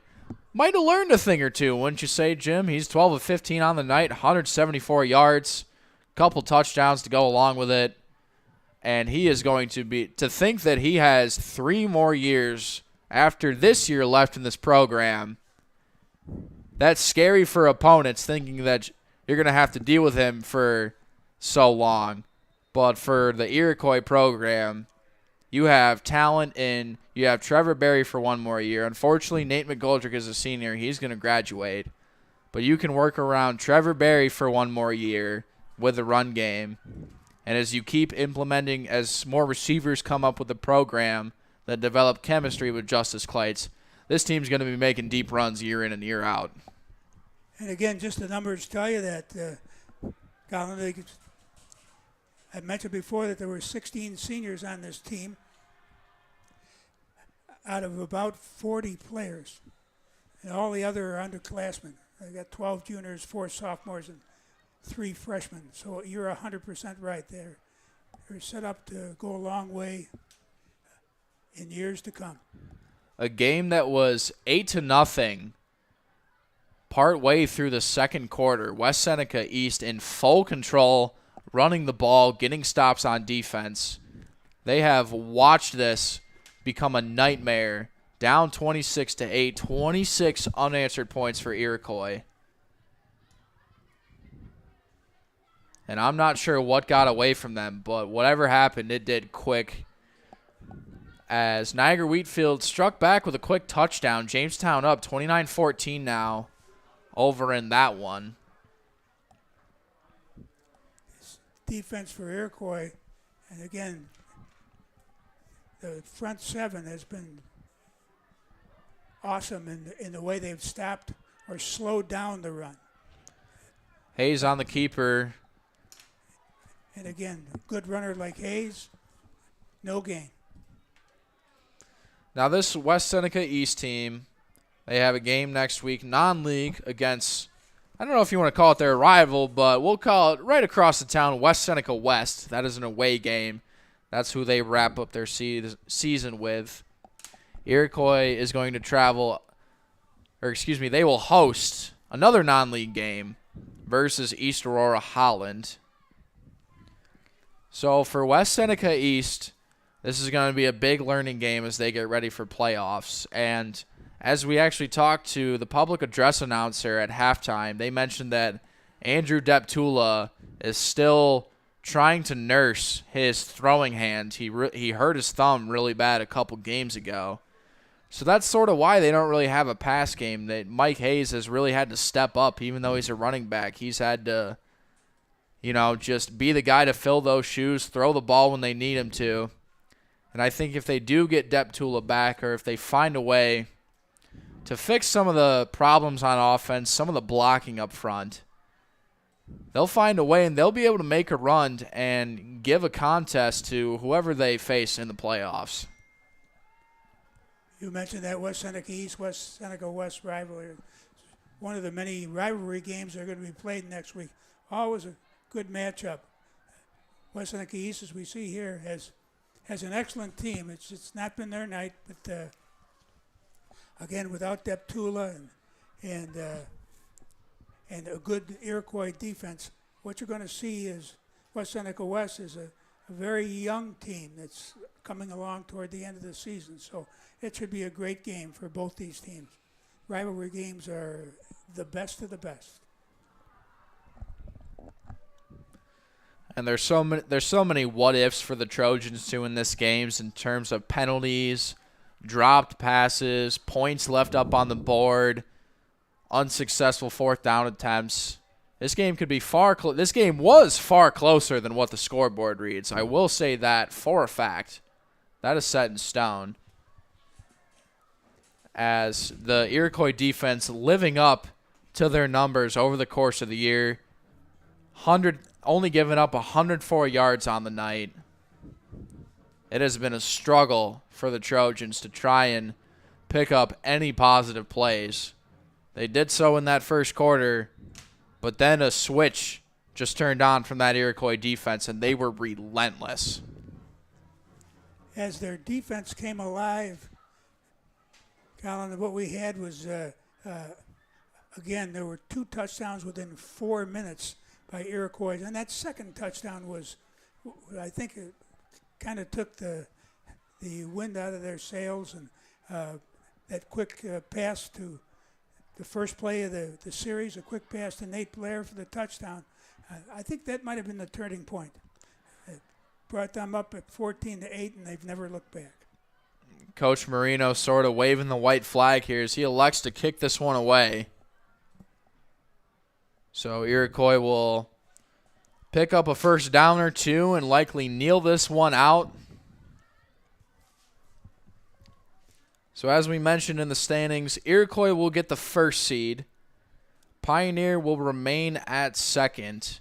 And it was a long shot for what West Seneca East needed to accomplish themselves and what they had to have happen on the back end of Pioneer losing 2 games that were very unlikely considering who Pioneer was going to play in those 2 games.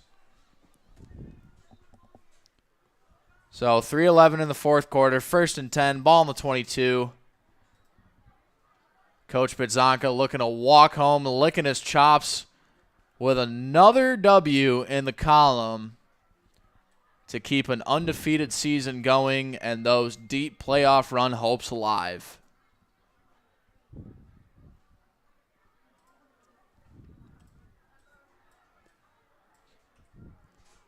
Just I can't say enough about the Iroquois defense and how they hunkered down after that first series. And to me, they, as you mentioned, Colin, they've been the difference. They've been the difference, and the offense has taken advantage when they've had the opportunity. Well, you know, it's interesting because they knew what they were up against. It was no surprise. We know West Seneca East is going to run the ball, and they're going to do it a lot. So they knew what they were up against is Trevor Berry with a nice run on 2nd down. So they knew coming into the game that they got to stop the run. And I think they were a little in over their heads in the first quarter there. You saw Trojans mixing up the looks with everything. Inside gives, outside gives, who's getting it, counters, sweeps, keepers. They really did a good job. Then they started to steer away from that as the game progressed. And Iroquois just did a good job of setting the edge, funneling everything in to their stellar linebackers, who are some of their leading tacklers on the year in terms of Gavin Dundon and Matt Mercurio and Nate Blair. Those guys anchoring the defense. They were making sure-handed tackles. Kleitz back to pass. Jump ball caught. Late flag, too. Nate Blair climbs the ladder. Have to await the penalty. Looks like this one's going to stand. It's going to be on the Trojan defense. So, was indeed a face mask. Justice Kleitz looking to add to the video game-like numbers that he has put up already on the year. He's even above his completion percent average on the year, completing around 81% tonight, 13 of 16. Couple more plays, and this will put the Chiefs at 7-0 overall and 5-0 in Class B1. See Kleitz taking his time. Barry maybe 1 or 2 more handoffs as he wants to leave a statement. Still running over defenders here, even though this one's in the books. And that kid is going to be special the rest of this year, next year to come, along with the man who gives it to him every play, Justice Kleitz, and also the whole team around, the guys up front who block for Trevor Berry, the receivers who block on the outside. It's not just a 1 or 2 man show. Football is a team sport, and you need 11 guys clicking on all cylinders at the same time. And this Iroquois offense, defense, special teams all together is a well-oiled functioning machine. One more pitch to Barry will likely do this as he is trying to break free for another touchdown, and he will. How about another house call, Trevor Berry? Make that 32-8, 18. Way past a couple more defenders. Just to tack on another touchdown. They got that play off with 1 second before they got to delay a game. It's a great run by Trevor Berry. So we will finish this game likely with 32 unanswered points from Iroquois, who seemed shaky to start out, got things figured out and collected on offense, defense, all cylinders of the game, as the extra point is no good. Kind of a bad snap, and the holder tried to get it down correctly, but he couldn't. It was wide left. A score that still is not very telling of how this game went in terms of how West Seneca East was able to get positive yards on some plays. They were able to keep some drives alive, but the miscues ultimately came back to haunt them, and I figured coming into this game they were going to have to play almost close to a perfect game to try and come out on top. Iroquois is the more sound team. We figured West Seneca East was going to give them a tough battle, and that they did. It was not easy the whole night for Iroquois. This was not a cakewalk like what they are used to. Two very good teams. Two very good teams that played. It was just a couple of opportunities that Iroquois was able to take advantage of, and as you mentioned before, a couple of opportunities that West Seneca East couldn't finish off. And the game was two teams that worked very hard, and as I said before, West Seneca East is never going to give up.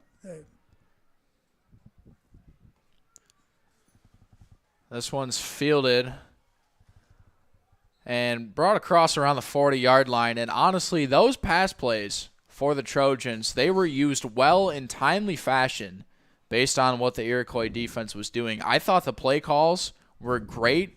It's just the execution wasn't there. Hayes put plenty of throws on the money, just didn't get a lot of love and help from his receivers tonight. And we know their ground game is going to be solid as the season finishes out. But if they can work on their passing game, they work with their receivers, maybe just maybe a half an hour after practice, Mike Hayes gets together with his receivers and says, hey guys, let's really build some chemistry. Let's get these routes down.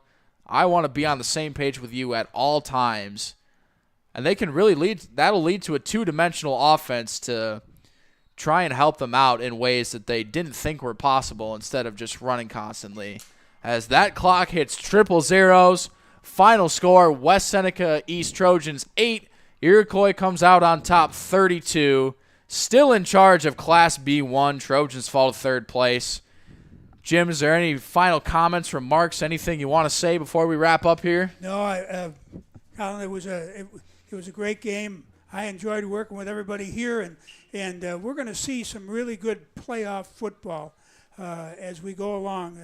Three teams that you mentioned, West Seneca East, Pioneer, and Iroquois, are going to be back up there. We don't know who's going to be at the stadium, but we're looking forward to all the games after Week 8, Week 9, Week 10. So it's been a great season so far, and I think it's going to get better. Anybody can win here, and West Seneca East is one of them. All right, Jim, thank you very much. It was a pleasure doing this game with you. That's going to wrap up tonight's action of Friday Night Lights from Western New York Athletics. I am Colin Wood alongside Jim Craig.